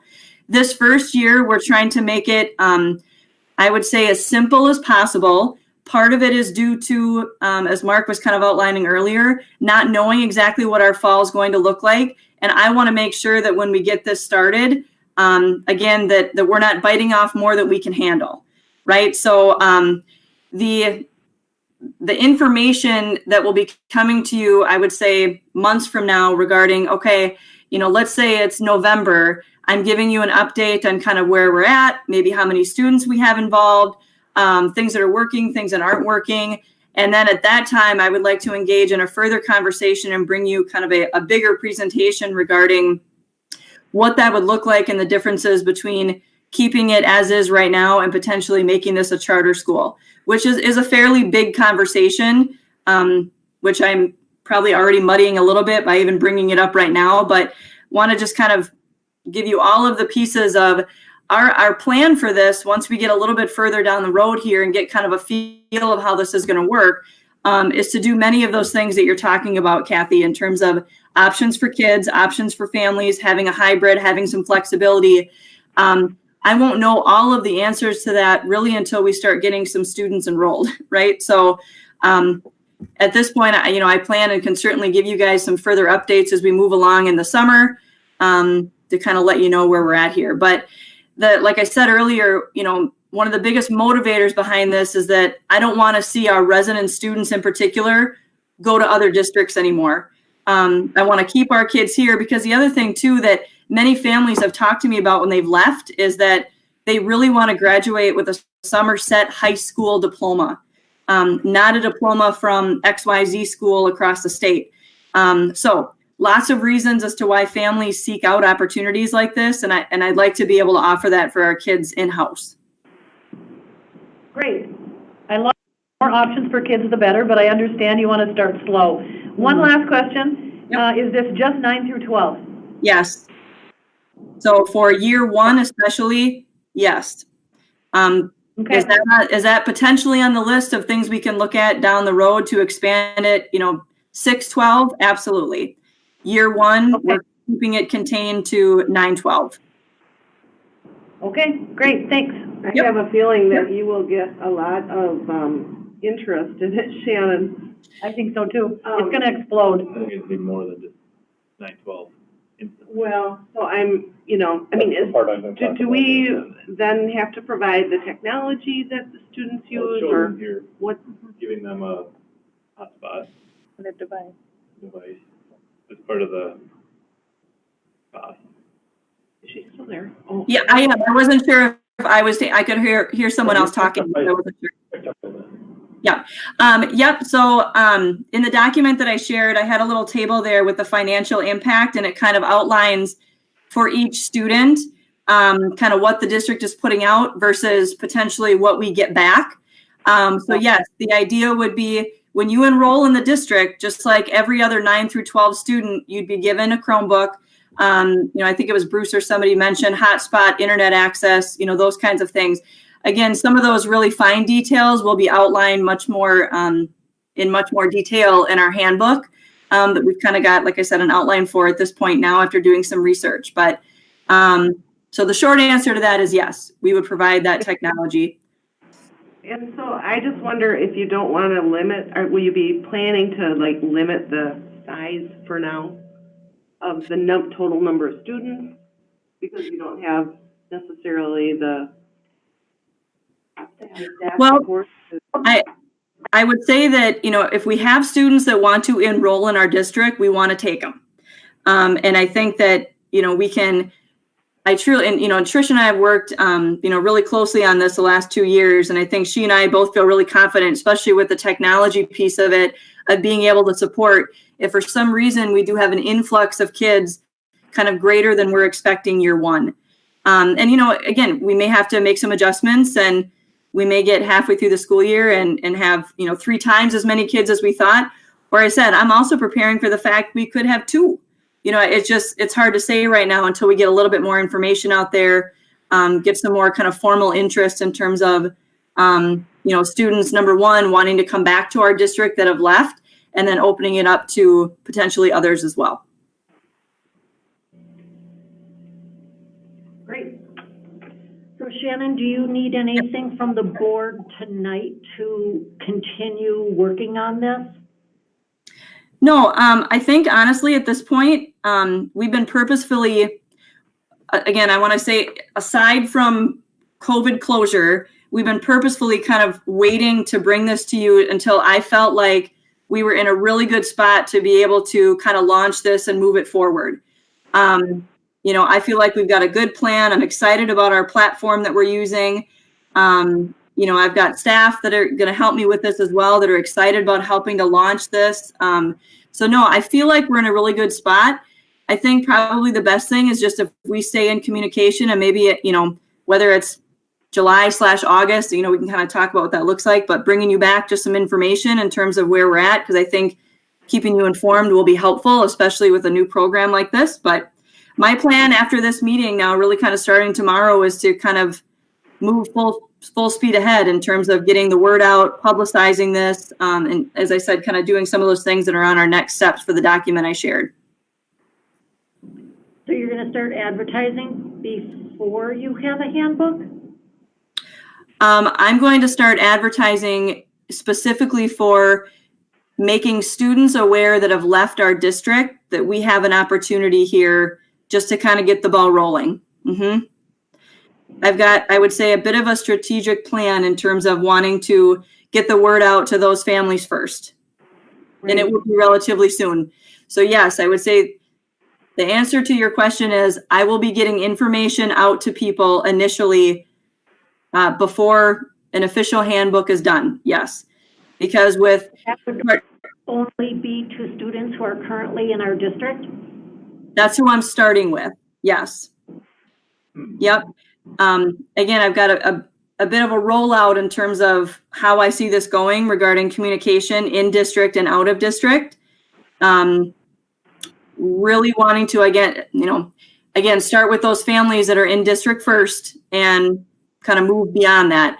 But due to many of the other, I would say, programs and things that are being created due to COVID, I don't want to wait much longer to get the word out just initially. And some of that can just simply be, hey, you know, we've got this program happening, a little bit more information to come, contact me with questions. Again, just to get some of the conversation going. Okay, thank you. Does anybody else have any questions? All right. Perfect. So can we expect to hear more from you at the July work session? If you would like that, you bet. Sure. Okay, that sounds, I think we probably will. Yeah, we'd love to know. It'd be exciting if all of a sudden you said, hey, I got 5 kids. Perfect. All right. I will plan on that. Thank you. Yep. All right, then next is school-based mental health coordinator. No, that was only half of that. Oh, I'm Okay. sorry. Distance learning? She was the quick part. Oh, Yes, okay. So, you know, I expect Kathy and Lori and myself being the only ones who really know what a paradigm shift is, because we've experienced that through the 80s and what have you as far as learning about this. But, you know, you look the way we deliver educational services, you know, our game's changed, and we have to change. You know, now you're gonna get some of my philosophy here, that I think if we don't move really fast and strategic, you know, people are going to find services elsewhere. And that's why Shannon's dealing with this stopgap at the high school right now, 9-12. Okay, I'm looking at systemically through the district, we need to start thinking differently, because I can almost guarantee you we're gonna need to do some form of blended learning over this next year and into the future. 15 years ago, I was laughed at for talking about, you know, when virtual schools start coming about, I kept saying that every year more and more kids are gonna start getting diplomas sitting at home. And, you know, look at where we're at now. This is a real trend. And again, if we don't offer programs, you know, throughout the system, we're going to lose kids. The fact of the matter is, they're going to go where they can access these. So, what do we need? You know, we need someone that can work with both the families and our staff. Because if you look at what happened to us this last part of the year, you know, our teachers did a great job with what they had to work with and what they could put together. But if this is going to be the new normal, we need some serious professional development, some coaching, somebody that works with these teachers and families to coordinate, you know, our online effort here. And I go back to my Fergus Falls days, just like what Shannon's doing here. We freed up a teacher in the high school an hour or so to help meet this need. But now it's grown into, it's one of the biggest import of kids is this online school this thing has grown into. We don't have the in-house expertise to really say, hey, you know, outside of just plucking a teacher out somewhere that doesn't have the background and maybe not the passion for this, we just really need to think strategically. And that's what I want to kind of get to you right now to say, what are your feelings as far as improving our online or distance learning potential? If we want to walk down this path of somehow, you know, creating this, you know, a lot of schools have academic coaches working with their teachers and what have you. You know, I'm not looking for an administrative role here. I'm looking for someone that can really help guide our initiative, you know, into the future. Because I think if we don't jump on this and move fast, we're going to be behind the 8 ball on this thing. So in your mind, are you thinking more of a tech support, or are you thinking more of a teaching support? More of teaching support to help coordinate. You know, as I mentioned before, you know, we could very well see one of our 5 sections of each grade level going online or virtual. And okay, now we did okay for the 6 to 8 weeks that we did this, but now if we're looking at an entire year, that's a lot of professional development for those people to, you know, to maintain that and to keep it energized and what have you. And I don't think we have anyone right now internally that could take this ball and run with it and be successful at it. You know, I guess what I'm asking the board here is there an interest in pursuing some type of systemic process to make this work? Or do we just want to chip away at it little by little like what Shannon's doing at the high school? The upcoming year, I guess it's a number, like you said, a number of people who would jump at the opportunity if Shannon brings it up that we're having a virtual at the high school, a parent of a kid who's at the middle elementary, or I can't send my kid to school this year because of he has this issue. I mean, we want the resources for that student, I guess, some specific point person. I'm good with it. Would you develop a job description and then propose that? Well, it needs more discussion, but you're right. Yeah, it'd start that way and take a look at you know, I want to look at this data we're collecting from the parents and from the teachers, because you know there's a lot of I don't know if I want to say stress or anxiety, you know, on how we, you know, just that whole last couple of months of the work that teachers had to put in. I mean, everyone was thrown in the deep end of the pool here, and you know, some had no problem. You know, for some it was a challenge on both ends, parents, kids. staff. I'm feeling that we need to somehow free up somebody, find someone with expertise that can help guide this, because I think our game's changing. I have no question about that whatsoever, and if we're not on the cutting edge of this or preparing for this, we're gonna lose kids. And it's not just the 9-12, it's the pre-K up that we're gonna have kids that aren't gonna come back or won't, want to be in the classroom, or parents won't want them in the classroom. So I just think we need to prepare. We have these in the university. I mean, distant learning coordinator is what they've always been, or online learning, so I don't like to have a position that's needed. Do we have anyone qualified for that currently? It's pretty specialized. Well, I think talking about putting on a job description is putting the cart before the horse. I think we need to bring some staff together who are interested in this. Let them come up with some ideas and some plans, and then we develop what we think we need, and then we go look for somebody if we think we don't have somebody to fit that, rather than put up a job description for a job we don't even know what we need yet. Right. That's why I mentioned the data we call. Oh, I'm sorry. Fills that role. It has for all of that. So I'm saying, like, that's the type of job we're looking at, is a type of like a distance learning coordinator. Yeah. Like that. Yeah. But we don't even know what we would want them yet. I think the staff here will know. The staff will have an idea, and there might be some staff that say, I would love that, I just need more training in that. We might not have anybody today, but we might have somebody who does want to do that. But I don't want to assume we're going to go from outside before we've really looked at what we have inside and what our inside people want. But I agree with you 100% that we have to do something. We just need to establish what needed is, and that's what the parent survey, staff survey will tell us as far as, where's our holes in the system. How would we communicate that with staff that we're looking at that? Anybody? We'll develop a process. This, again, I'm just laying this out here tonight. You got to give us a chance to get this thing working and all that. But we've been talking about this virtual school for about a year now, and how are we going to, keep kids in the district, and what programs we offer them, because, again, if we don't offer them, they're going to go someplace else. And I've been in every district I've been in, I've been involved with starting these schools up, but it really takes someone with passion and expertise.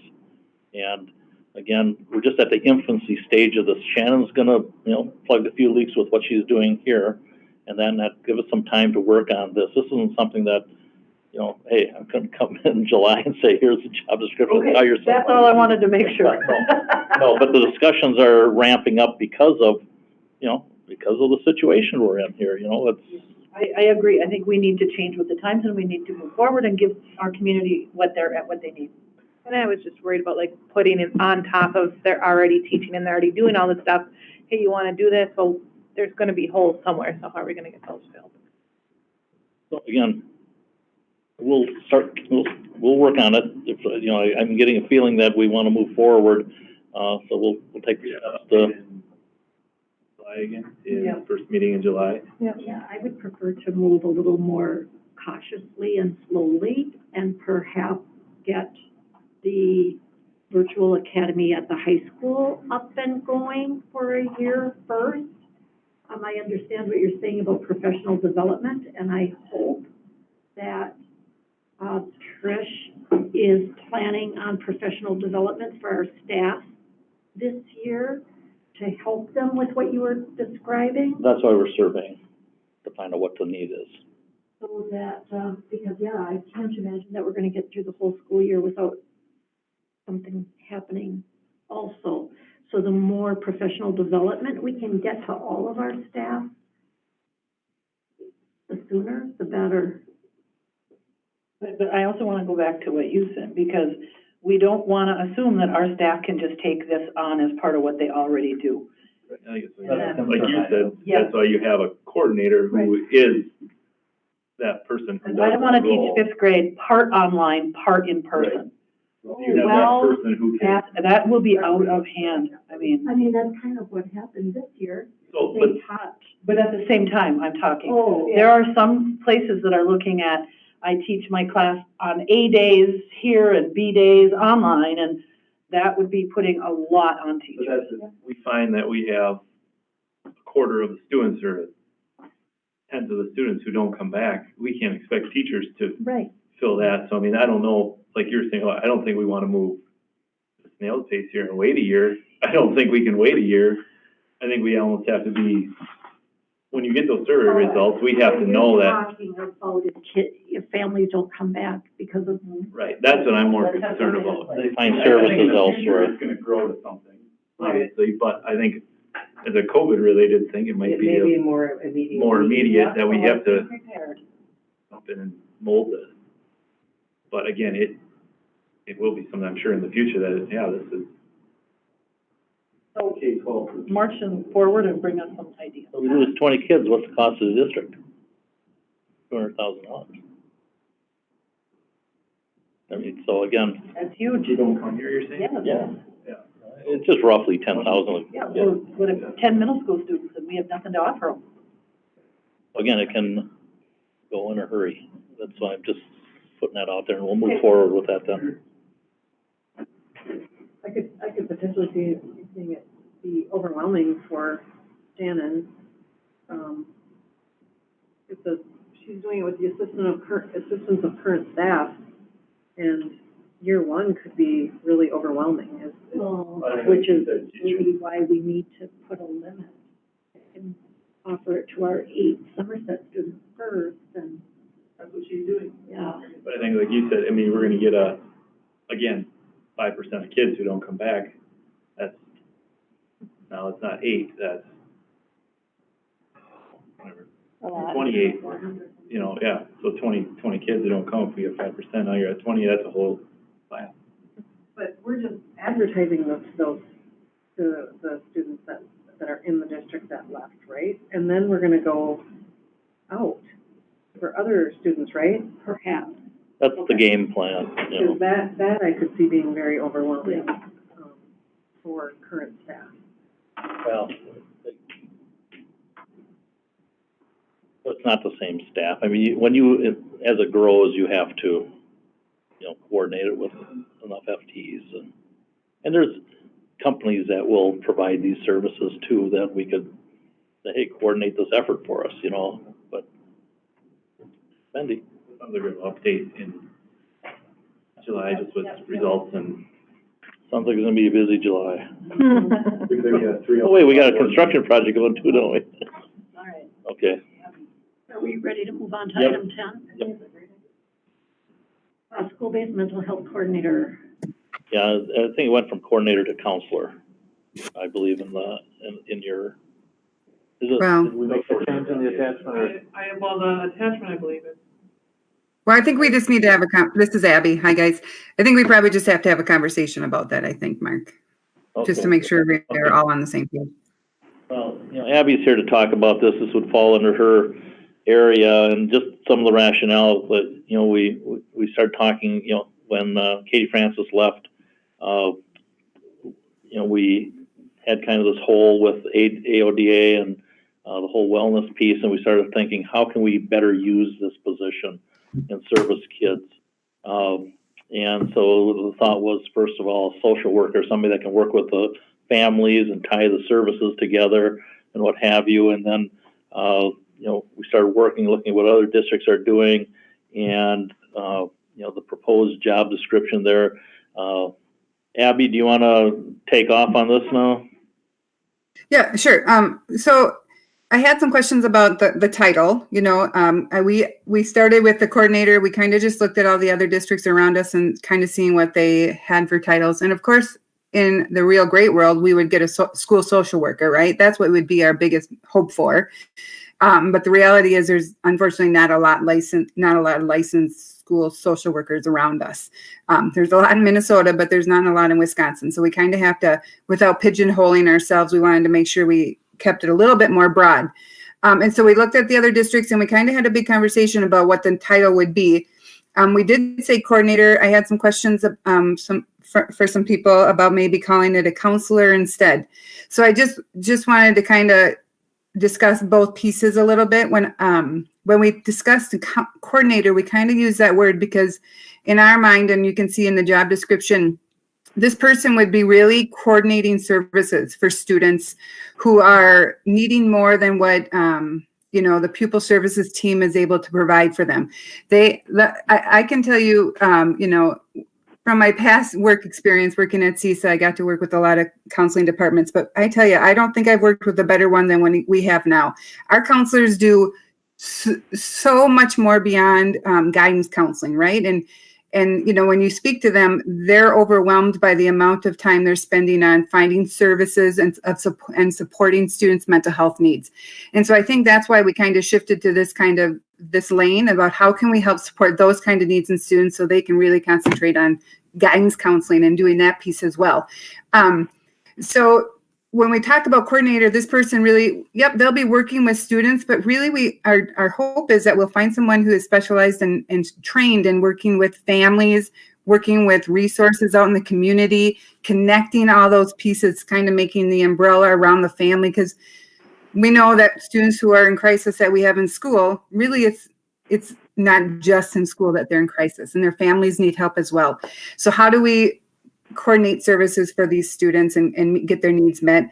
And how do we also get some support and training and professional development for staff who are having to have students in their classrooms with, who are experiencing trauma, who are in crisis? And I mean, if we're going to be honest, I think that number is going to go up quite a bit with the shutdown and all that kind of stuff, because families are feeling a little bit more crisis situations at home, trying to deal, some aren't working now. So that's why we went with coordinator, because this person is really going to be coordinating a lot of things that will be help supporting students.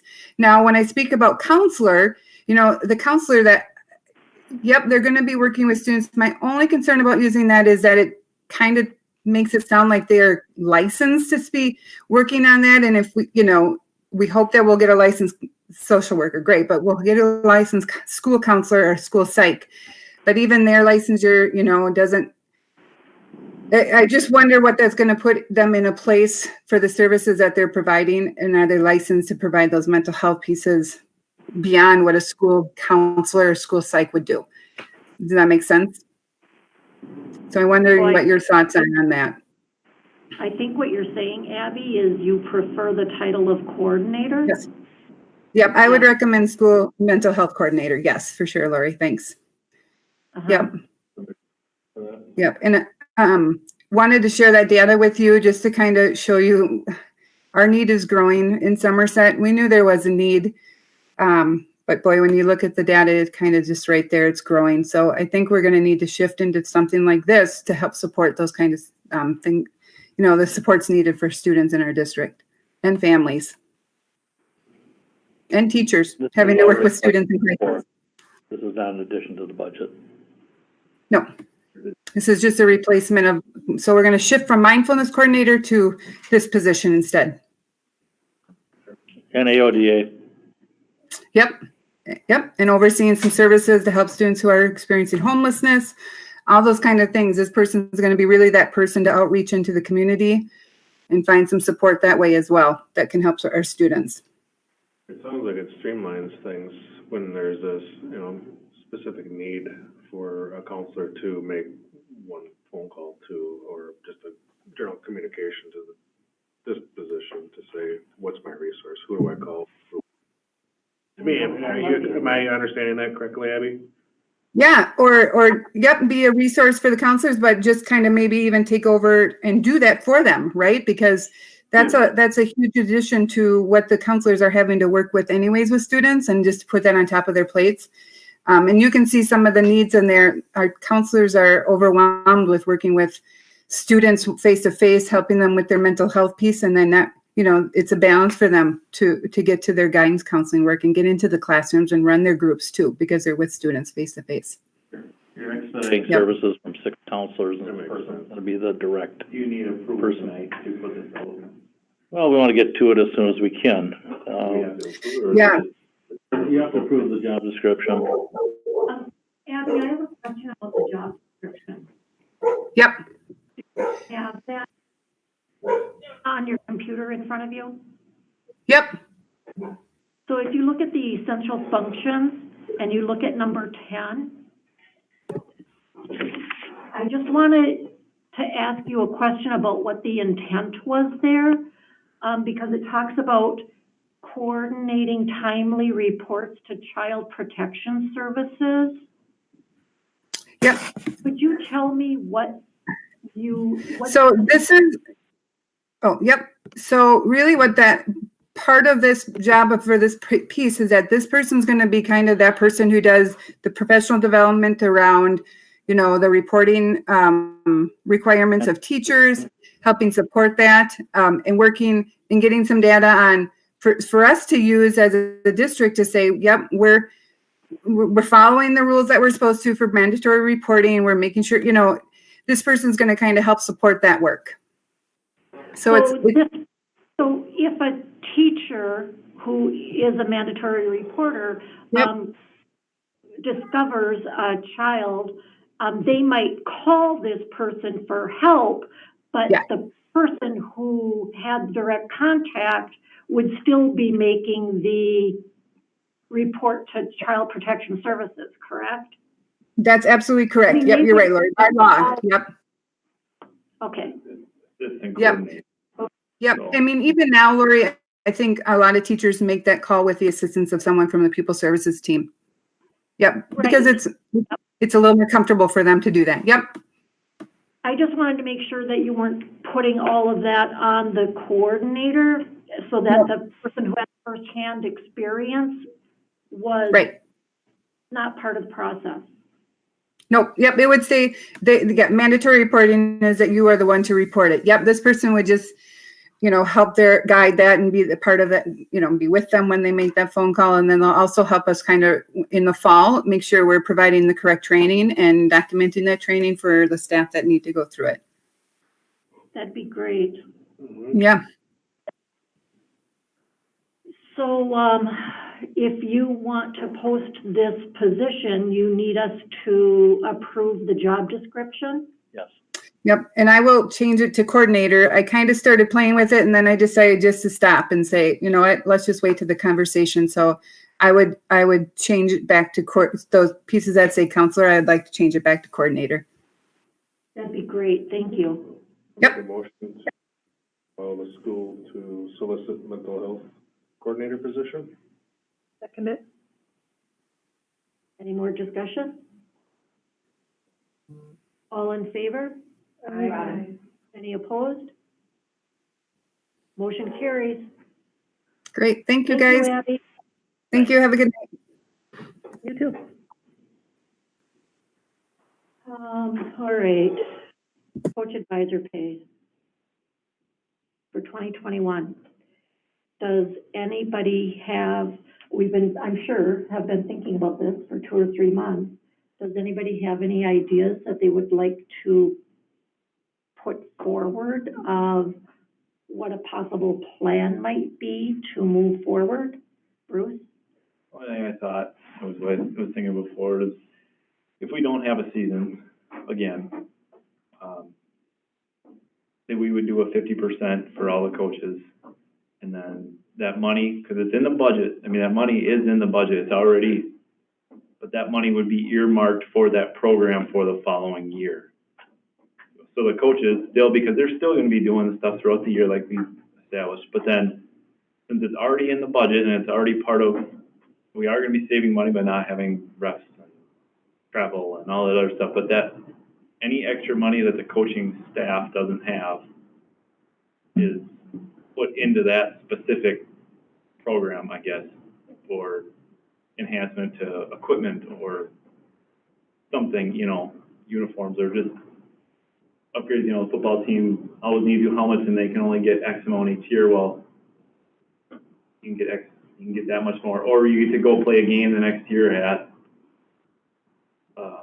Madison in the beginning of the year. I was thinking like the baseball team, they always want an overnight trip. It was one of those sports you get to do a bigger trip the following year because the kids are missing out. I mean, that's just my thought. I still want coaches to be paid, and again, this was a tough one to say, yeah, we're doing 100% of the last minute, but just thinking ahead is, you know, we still pay the coaches, we still pay all the assistants because they all do a bunch of extra work. There's no season, obviously. If there was no season, obviously it's different. If there is any season, yeah, we pay them, but then at least the money goes to the specific program.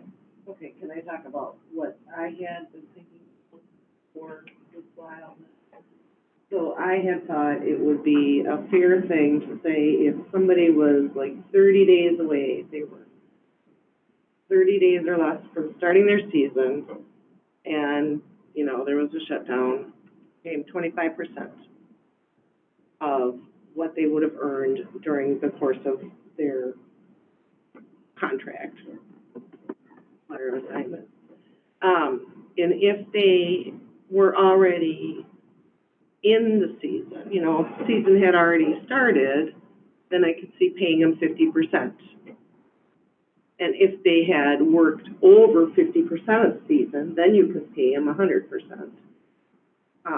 And I think that's a reasonable step up or step back if we start, you know, if we don't start the seasons until later. But I think it's like a, you know, I think the 25%, 30 days out before the season starts, still recognizes all their preseason activities and coordination and some of the stuff they're doing. And once they started the season, I think a 50% payout is reasonable.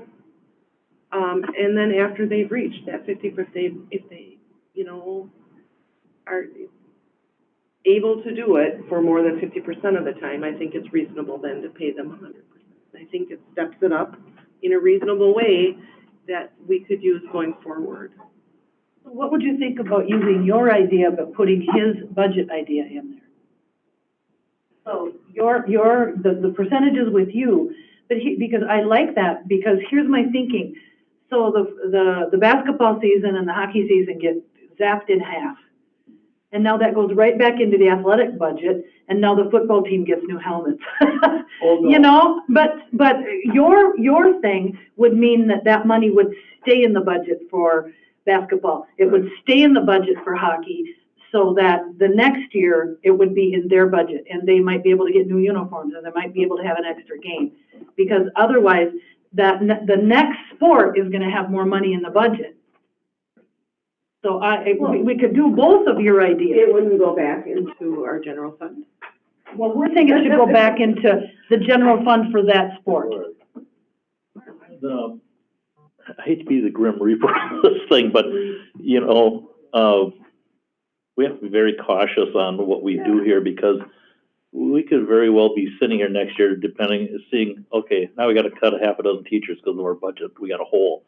But now we've got all this money in athletics over here that, yeah, we just have to, this is going to be a real precarious time for us budget-wise over the next couple of years to see. We have no idea how we're going to get hit with this coming up here. And so again, totally agree. I mean, there's another dozen ways to slice this thing, but you got to keep in mind that we're probably going to have to make some really tough decisions coming up in the next couple of years. It's on the table. Do the coaches have any idea, any suggestions back to us? Well, Trent, are you on here? A fair compromise, knowing that it's not a. Trent has already been doing some work on this. Am I showing up? Yeah, okay. Trent? Yeah. You know, I Did you think hear Bob's question?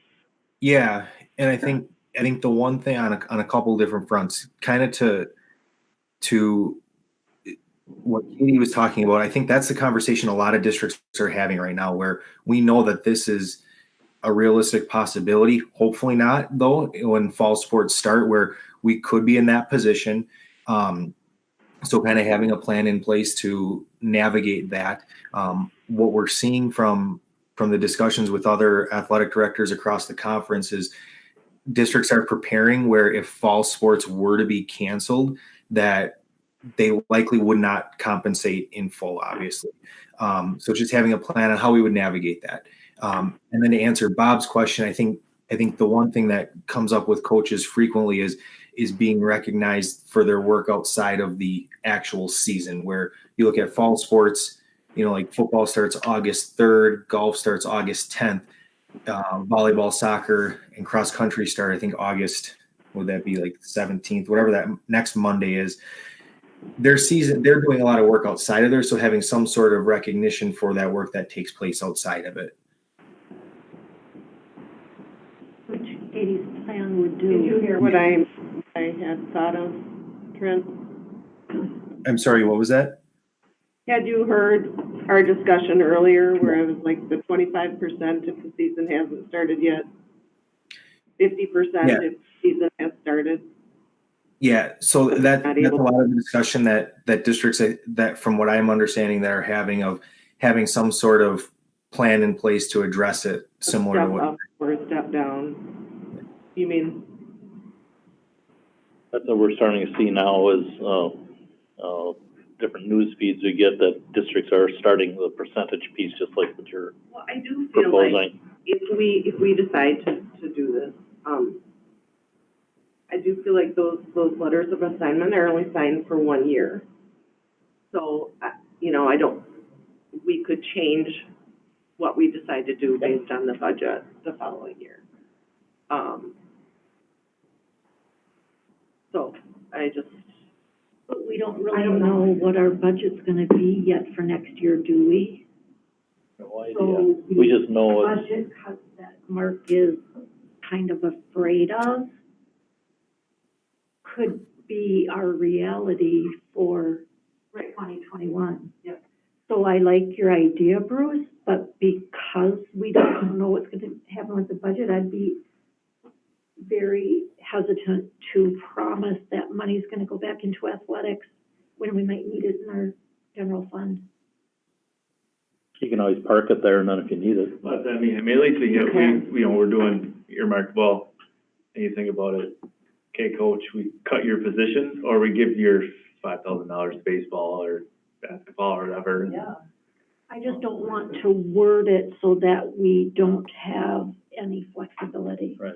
Could we word it as the best effort, make every effort? Well, I think it would be a tracking, like, if we only missed, the fall sports and you're able to do spring, I mean, the amount of money that's in there, like we saw, if we would pay out 50%, the amount of money really left is $40,000. If we're squabbling over $40,000 in our budget, we're really in a rough. Yeah, which Well, is over well, 2,000. Yeah, well, I'm not bad, I'm just saying, if that doesn't even cover a full-time position. Almost. No, and I can see, I personally would like just to see when that time comes, but right now not putting a lot of specificity into, what is, it's hard for me to think about this because we don't know what's gonna happen. I mean, it's really hard for me to. But if we don't have it in the letters of assignment, then we're gonna be sitting at the same place we were. Oh, I No, agree, I I agree. That was part of our discussion with county health too, was, I actually brought that up because, what's his name from Baldwin is on the WIA committee and they're meeting now this month to talk about what's gonna happen this fall. And everyone's looking for guidance, what are you thinking? What are you gonna do? Cause again, we can't say we're gonna have a football season here in this boardroom, but we have no one else to play, so there's so many cogs in this wheel that have to make this happen and no one's getting any, really solid guidance. Everyone's that's why I asked those. So when do we have to make this decision? Should we? We have to make it I would like to make it by our June regular session meeting. So that it can be put into the letters of assignment before Trent hands them out for fall with our new fiscal year, July 1st. Is that agreeable? Yeah. And I agree with the best of our abilities, we're gonna try to make sure this money stays with athletics, but yes, we can't. So just come up with the language for the. So is it something Jody can do? Well, of course you can. Are you thinking about what, I'm fine with what Katie what said. Katie was saying that? Yeah. So, if you would Put it in writing. you just do that and send me a note on it and then I'll talk with Jody and let her do her magic? So Katie is going to send a written, outline. Yeah. To, Same here. and you're gonna send it to, Mark? Yes. So Lori, we have examples of generic language to insert into LOAs, that we've been talking to neighboring districts. Oh, you do? So it's more general, and then that can be, you don't have to be as specific as Bob was saying, you don't have to say exactly what the percentages are unless you want to. Well, I think we want to. right in the LOA itself? I think we do. Okay. I was gonna say that could be in that, the handbook side of it, and the LOA just gives the notification and the authority that that will happen. But if you ever want to change it, then you have to change all the LOAs as well. Where do you want it to live? Right. Thank you. I hear ya. For your preferences. I'm thinking. Do you want to take a short break, or do you want to keep going? Nope, we take a break, I leave. Okay. So, the next item on the agenda is, budget information. Dave? So, tonight we've been talking about a lot of things that affect the budget. This last discussion revolved around it. Summer school, what does that look like? What does that do to our FTE, which goes into our revenue limit formula? The possibility of increased costs because of COVID, what does specialized transportation look like, or specialized education? Open enrollment out, through the virtual school that Shannon was talking about, possible austerity for K-12 at the state level. All these things we've already been talking about and all the things we've been dealing with. And this goes into our discussion for budget. And so I wanted to speak tonight about the process. If you have feedback or input, we have a next step coming up. It's a step in the process where we approve the preliminary budget for next year at the business meeting this month. But I just want to make sure we remember this is a step in the process. It's never the actual budget that we end up with. We continue to work at it. And I want to emphasize, this year especially, we will continue to work at it a lot because there is so much that's unknown, significant levels of, could go swing big one way or another way. The biggest factor for us, generally speaking, what is going to happen with Fed and state revenue for schools? Will the feds make up the states? Will the states continue to fund at the level they were planning to? If so, that's good. We're looking good. That sounds great. If it's less, organizations put out different scenarios that we should do, and they're kind of all over the board. What's the worst case? Well, there's disagreement about what the worst case even might be. For us, if we're based on the revenue limit formula itself, and that's not changing, and there's still hold harmless for declining enrollment, which we've been utilizing, then there is kind of a floor to, unless we get a huge, again, what if many kids open and roll out to virtual charter schools? That if it's a huge hit like that could really affect us negatively. Just all these factors that are still up in the air, what's happening with our FTE, a lot of things that are unknown. And so I wanted to make the point that while we're waiting for these things to become more clear for us, the budget that I would propose to bring forward is a status quo budget where,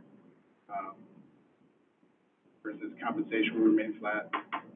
That's something we can address in the future. If our revenues look good, if our situation looks good, we can always do a retro pay. But for the time being, say, compensation is flat. A lot of this depends on what happens with this current year. How does this current year wrap up? We could be in a position where we aren't as badly hit as other districts because we are doing well this year, maybe more well than other districts. The advice and the recommendation given to everybody by our organizations is build fund balance if you can, because again, we don't know what's happening to a great degree. And then again, the special costs that either we're thinking might come up or we might not even know of yet, related to what does it look like in the fall? What does next year look like as far as how we operate, what we're required to do to serve kids, separate or transport differently. And again, there is a big change because of the kids not feeling comfortable coming in. Can we service them another way, or do they go to a different district? What's happening as far as that goes? So all the discussion before this topic in the meeting, it's very timely. We will keep building this going forward. So I wanted some feedback, since the status quo budget for the moment sounds good plan to you. What are your thoughts as far as at this snapshot, at this point in time, what do we want to be saying about what we're going to be doing, what we're going to be thinking about going forward?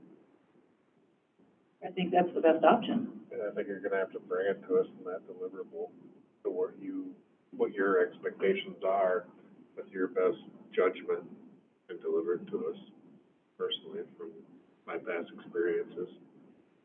Things change different, from now till actually setting that time, so.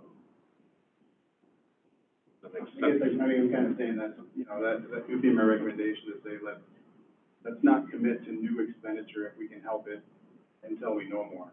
So that would include, across the board, just compensation freeze for now. Everybody has received their LOA or the contract that says won't be paid less next year.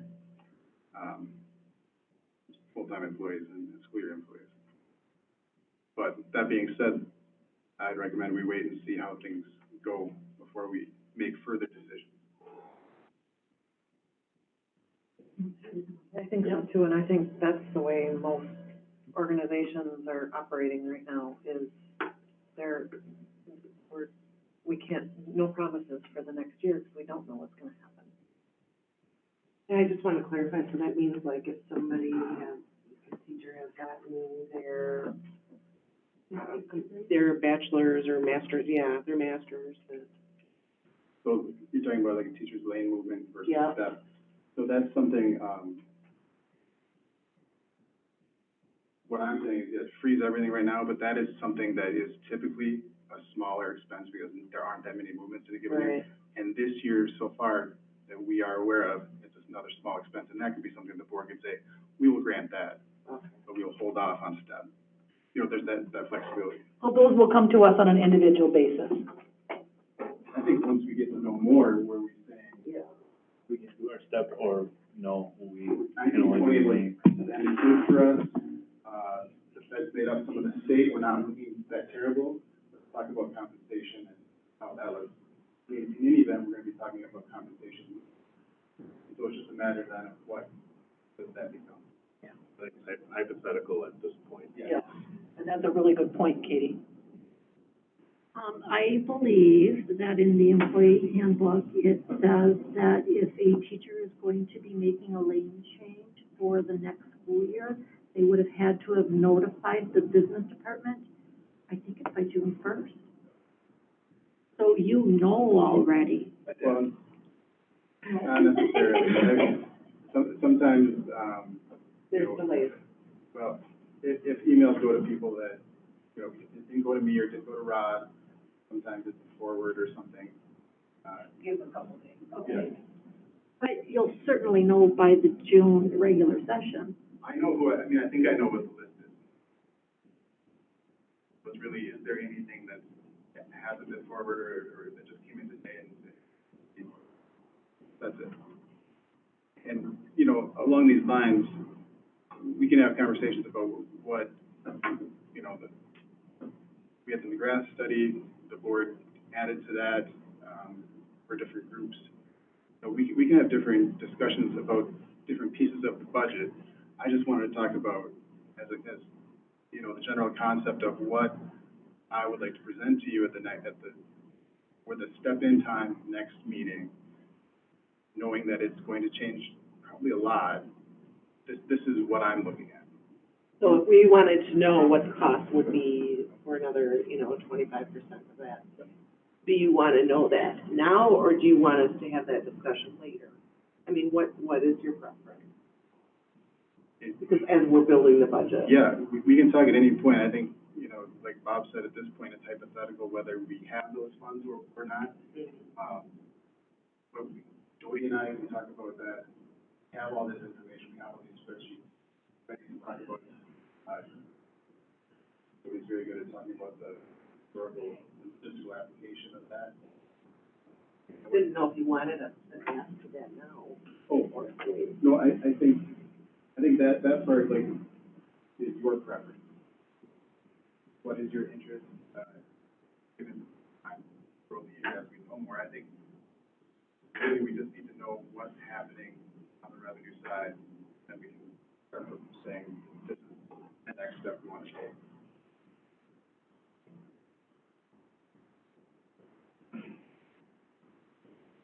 Seems reasonable. Does anybody have any more questions about the budget information? Okay, then, the next item, Dave, is the fund balance, Fund 21. Or do we already go through 13? Oh, I'm sorry, I missed it. Thank you. 1 million operating referendum information, sorry. So I wrote a couple paragraphs about that. Were there additional questions? So is the only way that we can really control it if it goes just all into Fund 10 is if the board as a body says, okay, we only want to levy $500,000. Your option would be whatever amount you levy goes to Fund 10. So if you were to choose to under levy, that just wouldn't be levied. Right. So right now, we're levying the max. It doesn't go anywhere else, We're levying the max plus $1 million. which is, Well, that's that's the new max. that's the new max. Right, right, Yeah, so we're accessing all that million, that yeah. additional million every year.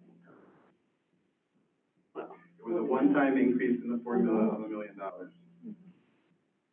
One-time increase, so it's not a new million every year. Right. One time, that's the new max. And in a year, the board can say, we do not want to levy the full extent that we are able to. Okay. You know, if we're building phenomenal fund balance, then you might say, well, Right. you have that option. Sounds like right now. We don't want to do that right now. No, we don't. We want to build fund balance right now. Because when we were out there, what we have been told is that we did not have to levy that money, and I wanted to know how we are tracking. Yeah, it's just part of the budget now. So Dave, I remember last year when we were going through the whole McGrath thing, you said a certain amount of money for salaries and a certain amount of money for the increase in wages, or I mean benefits, came out of that extra $1 million. Do you remember that? I think probably, the discussion would be, so last year, we ended at a deficit, and we were talking about the big health insurance increase, the McGrath and compensation models. And I think the discussion revolved around increasing the revenue available to us allows us to meet those expenditure needs that are also growing. And so I think that's where I was at, here's a new expenditure, here's something we're seeing that's going to increase. We need our revenue to increase more than it is through the current formula. Anybody else have any questions about this? Would you say that the majority of that extra $1 million has gone to salaries and benefits? I have to look close. I think it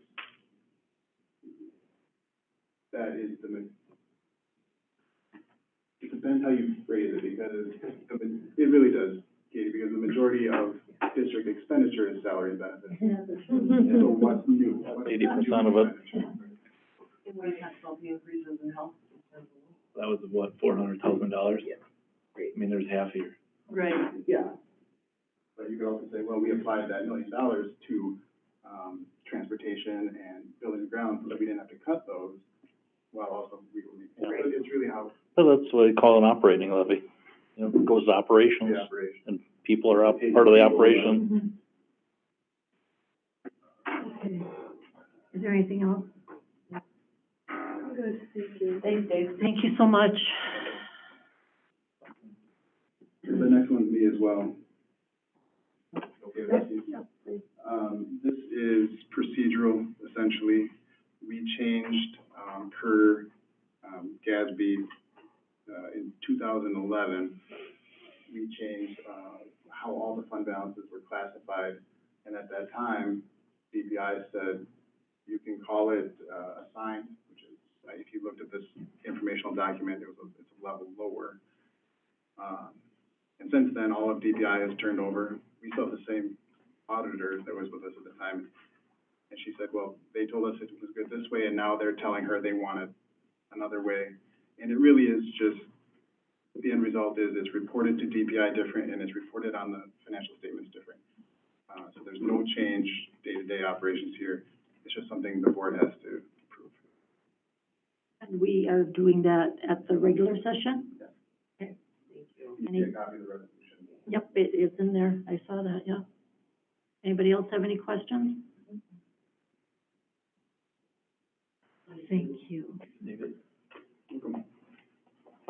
All right, so, the next item, the legislative update. We got this from WASB, and I sent out another email to everybody, so in case, because I know that sometimes you miss, going through those WASB things.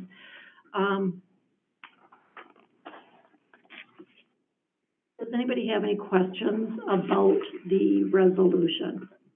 Trying to make sure that we continue to get funding that we're getting and not getting it cut. So this is just sending a letter that we want to do. So I don't have any issues. So would somebody care to make a motion to pass the resolution? I'll make a motion to pass the resolution. Second? I'll second it. Any more discussion? All in favor? Aye. Any opposed? Motion carries. After passing the resolution, would you support then sending a letter to representatives?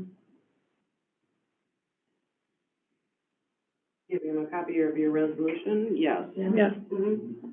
Yep.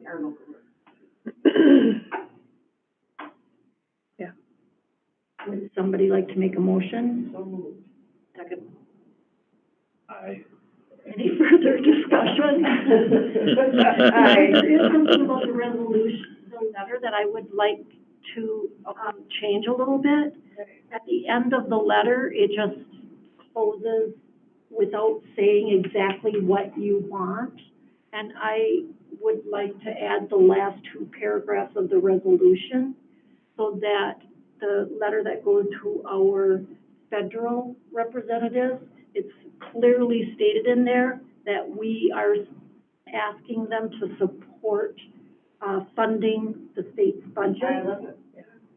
And the letters that go to our state representatives say that we want the state to. Absolutely. Good idea. All in favor? Aye. Any opposed? Can you clarify who made the second on that? Thank you. All right, last item, I think almost. Almost.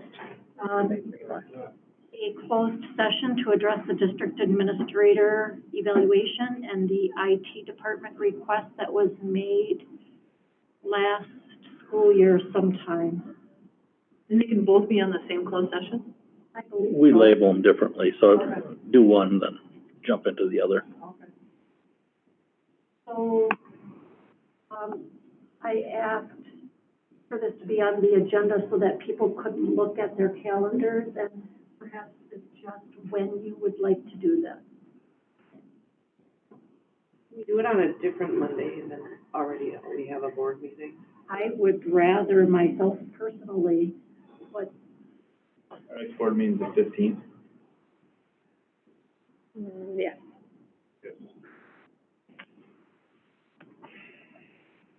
would you like to schedule a closed session for the 22nd?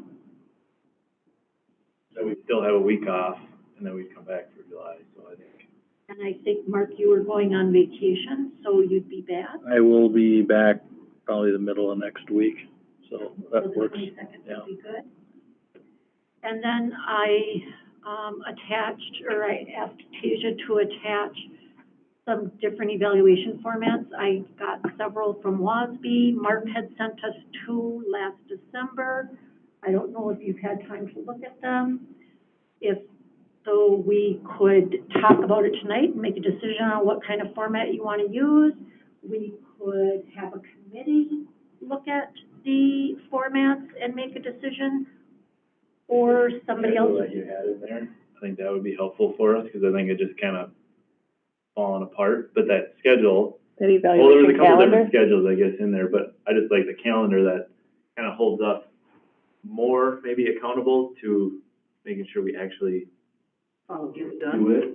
Yeah. So it's, you know, it would be on there that, hey, after Q1, Right. mid-year, and I think that's a huge portion. I didn't get a ton of depth into the actual evaluations. When I saw that calendar, that'll help us stay on track. I like the idea of having 2 or 3 people get together and maybe pick one out that, To make a yeah, recommendation. rather than us sit around and all, Yeah, forever to talk about it. We all know. We just know it can't be the last one. Yeah. Well, personally, I would argue for a WASB, I'm fine with it. one, just so we can get some professional development on it Yeah. if we Yeah. need it, and reach out, so it's not unique to us. and there was one that was, there was a WASB suggestion that was similar to what Mark had sent us. Also, Mark, did you get a chance to look at the 7 that WASB sent us? I didn't, but just a little bit, but so the ones that I sent were MSBA, so they come from the School Board Association over there, so you're gonna see some real typical, Right, yeah. so, I like your idea, Bob, go with WASB, then you got the support you need if you need it. And I think it's important that if we do go with the committee, is that what I'm hearing? Well, we can all agree right now to go to the WASB one, where there we go. There are 8 different WASB ones. Yeah. Oh, That's the problem. okay. I didn't look that carefully. So, and I think it's important that we include Mark in the conversation as well when we choose the instrument, because. Yeah. So, would you like this to be an entire board discussion, or would you like a committee to look at it and come back with a recommendation? Committee, please. Don't put me on it. Okay, is there anybody who would like to be on that committee? On the parent opening school, you have to be on this one. If I had to choose, I would go with the other committee. Only, and part of it is, I looked at the various evaluations, and I don't feel I've had enough experience working with Mark on what I need to base my decisions on. So I don't think I'm a great resource on that one, but I could help on the other. I'll do the evaluation. I can also. And Lori. We can have 3 Policy. Policy committee. We need t-shirts. Okay, so Katie, Patty, Joe, and I will meet with Mark to go over them, and then we'll come back at our June regular session to make our recommendation, and then we'll have it in time for our June 22nd post session. Okay. So things getting done. We are getting stuff done. I'm really Why we elected the right person. Is there any more discussion on number 16? Tasia, did you get all the dates and everything? June 22nd? Yep, And then everybody, I think so. Is that all right with everybody, 6:30? Yeah. Oh, And, we can do earlier. I'm working from home now, if you guys like to 6. Let's leave it Oh, that's 6:30. We'll talk later. We didn't talk about it. okay. About when we're gonna get together with Mark? Yeah, all right. So, if we're, anything else with 16? All right, number 17, topics for action. Can I just move to, approve both 17A and B as presented? Any discussion? All in favor? Aye. Any opposed? Motion carries. Number 18, once around the table, Patty Jo, do you have anything? Good right now. I just wanted to bring up that, we did a bid for, George went out to bid for the playground equipment at the middle school. Him and Sarah, was an item we asked him to do, or I kind of asked him to do. But he did that. It's something that him and Sarah want. It's not the low bid. It's $2,000 above the low bid, but it is still well under our budget amount for that. It's in the construction budget. It'll be a contract from the school because it's not in Market and Johnson's, but it's under the budget. It's just the one that they feel best suits the middle school. So I'm fully support of it. George and Sarah have done their due diligence, who they both want to work with. So if we see something that we have to approve as a board or sign, Katie, it's because, and it's all Thank you. good. And it was under the limit that we had set for the POC to approve on its own. Yep, so it was under the $100,000. Oh, there you go. So we basically you. said, go ahead.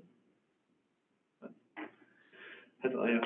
Katie? I want to make sure that we follow up on the school perception survey results. Hold on. Yes, this has been a long meeting, but, yeah, I Do mean, you want it to be a discussion item in July, or do you want it in June regular session? June? It's, shorter. Yeah, whichever agenda is shorter. We pushed I think some big topics to July that could take a lot of. well, what is our June board I mean, can we start the discussion at the board meeting? Because we're not gonna finish any kind of. When do we put forward our next goal, like our board goals? Well, They should count pretty I soon. think typically it Don't would we try to do that in August? be with the fiscal year, wouldn't it? July 1st to, I think that should be the discussion on, this should drive our goals. Last year we were trying to meet in July to do that, and that's late. Principals do with this information, they weave these into what they need to work on. So it should be July then, if it's gonna be the I new. think you're right, yeah, July. July work session to have a discussion? Yeah. Okay. Is there a lot of stuff on there right now? Well, No. I don't know. we But already put we don't wanna let it go. We can make the judgment maybe on setting the agenda, maybe it gets close to. So, perception staff survey. Sorry, I'm done. I was just gonna bring up what Katie did, so. Sorry, I stole your thunder. No, I'm glad you did. Nothing specific, but, just on, is it my turn? Yeah. Just curious on some of the contracts that we have. I know some of those contracts are binding, like food service, custodial, insurance, some insurance like workman's compensation. Are we getting any reductions on those? Just something that if you can send me or whatever, somebody else is interested. I was just kind of curious on. Just because of the situation, if we're getting any, And I understand that those are binding contracts, so I don't know how that plays out, but I don't know if there's been a conversation with like our cleaning service, if we're not cleaning. well, I can answer that one. The cleaning service has they've been working because they've been part of the moving process also. But the ones that, that we were kind of, every district was in this bind with their transportation. That was a sticky one. That was a sticky one, but, yeah, I can ask Dave to update us on all those. That just brought up to me, I just want to give a shout out, to the food service people that have continued to provide meals, both breakfast and lunches for our families. The families have just been so thankful. I mean, and apparently it's through June now or something, As but. long as we can do it, we'll keep doing it. They're friendly, they're so happy to meet you when you pick up the meals. And the meals have been just fantastic, and they're all in little teeny kid sizes.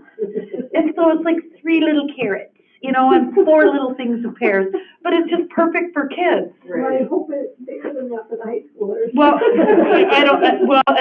but then on Thursdays, they've been getting food shelf stuff, and you get all this extra stuff from Cub Foods. So families have been taking lots of food on Thursdays too, and so they must have gone out to a local, They were, or something, and been getting stuff too, they so. were doing that because my son was bringing home bread every week from. I mean, and like, really good stuff, and it's just been phenomenal, and it's been so nice when you're trying to crisis school, you don't have to make lunches. I wonder, is that part of what, Rubies? no? No, Dr. Yeah. Oh, maybe she's doing some of that, yeah. Food for thought, is this part of food for thought? Well, I had, Because I know No, that that's all what the the bread and food stuff on the was. shelf. I haven't But heard, I it's think. just great at the middle school and high school and elementary school was from that food for thought. Yeah. Fresh fruits and vegetables. All right, the only item I had was, if you have not already seen the scholarship award That's good. video, it is posted on the school district website. 45 scholarships for almost $50,000 were given out by the Somerset Memorial Scholarship Fund. Either 10 of them were our own and another 35 that we manage.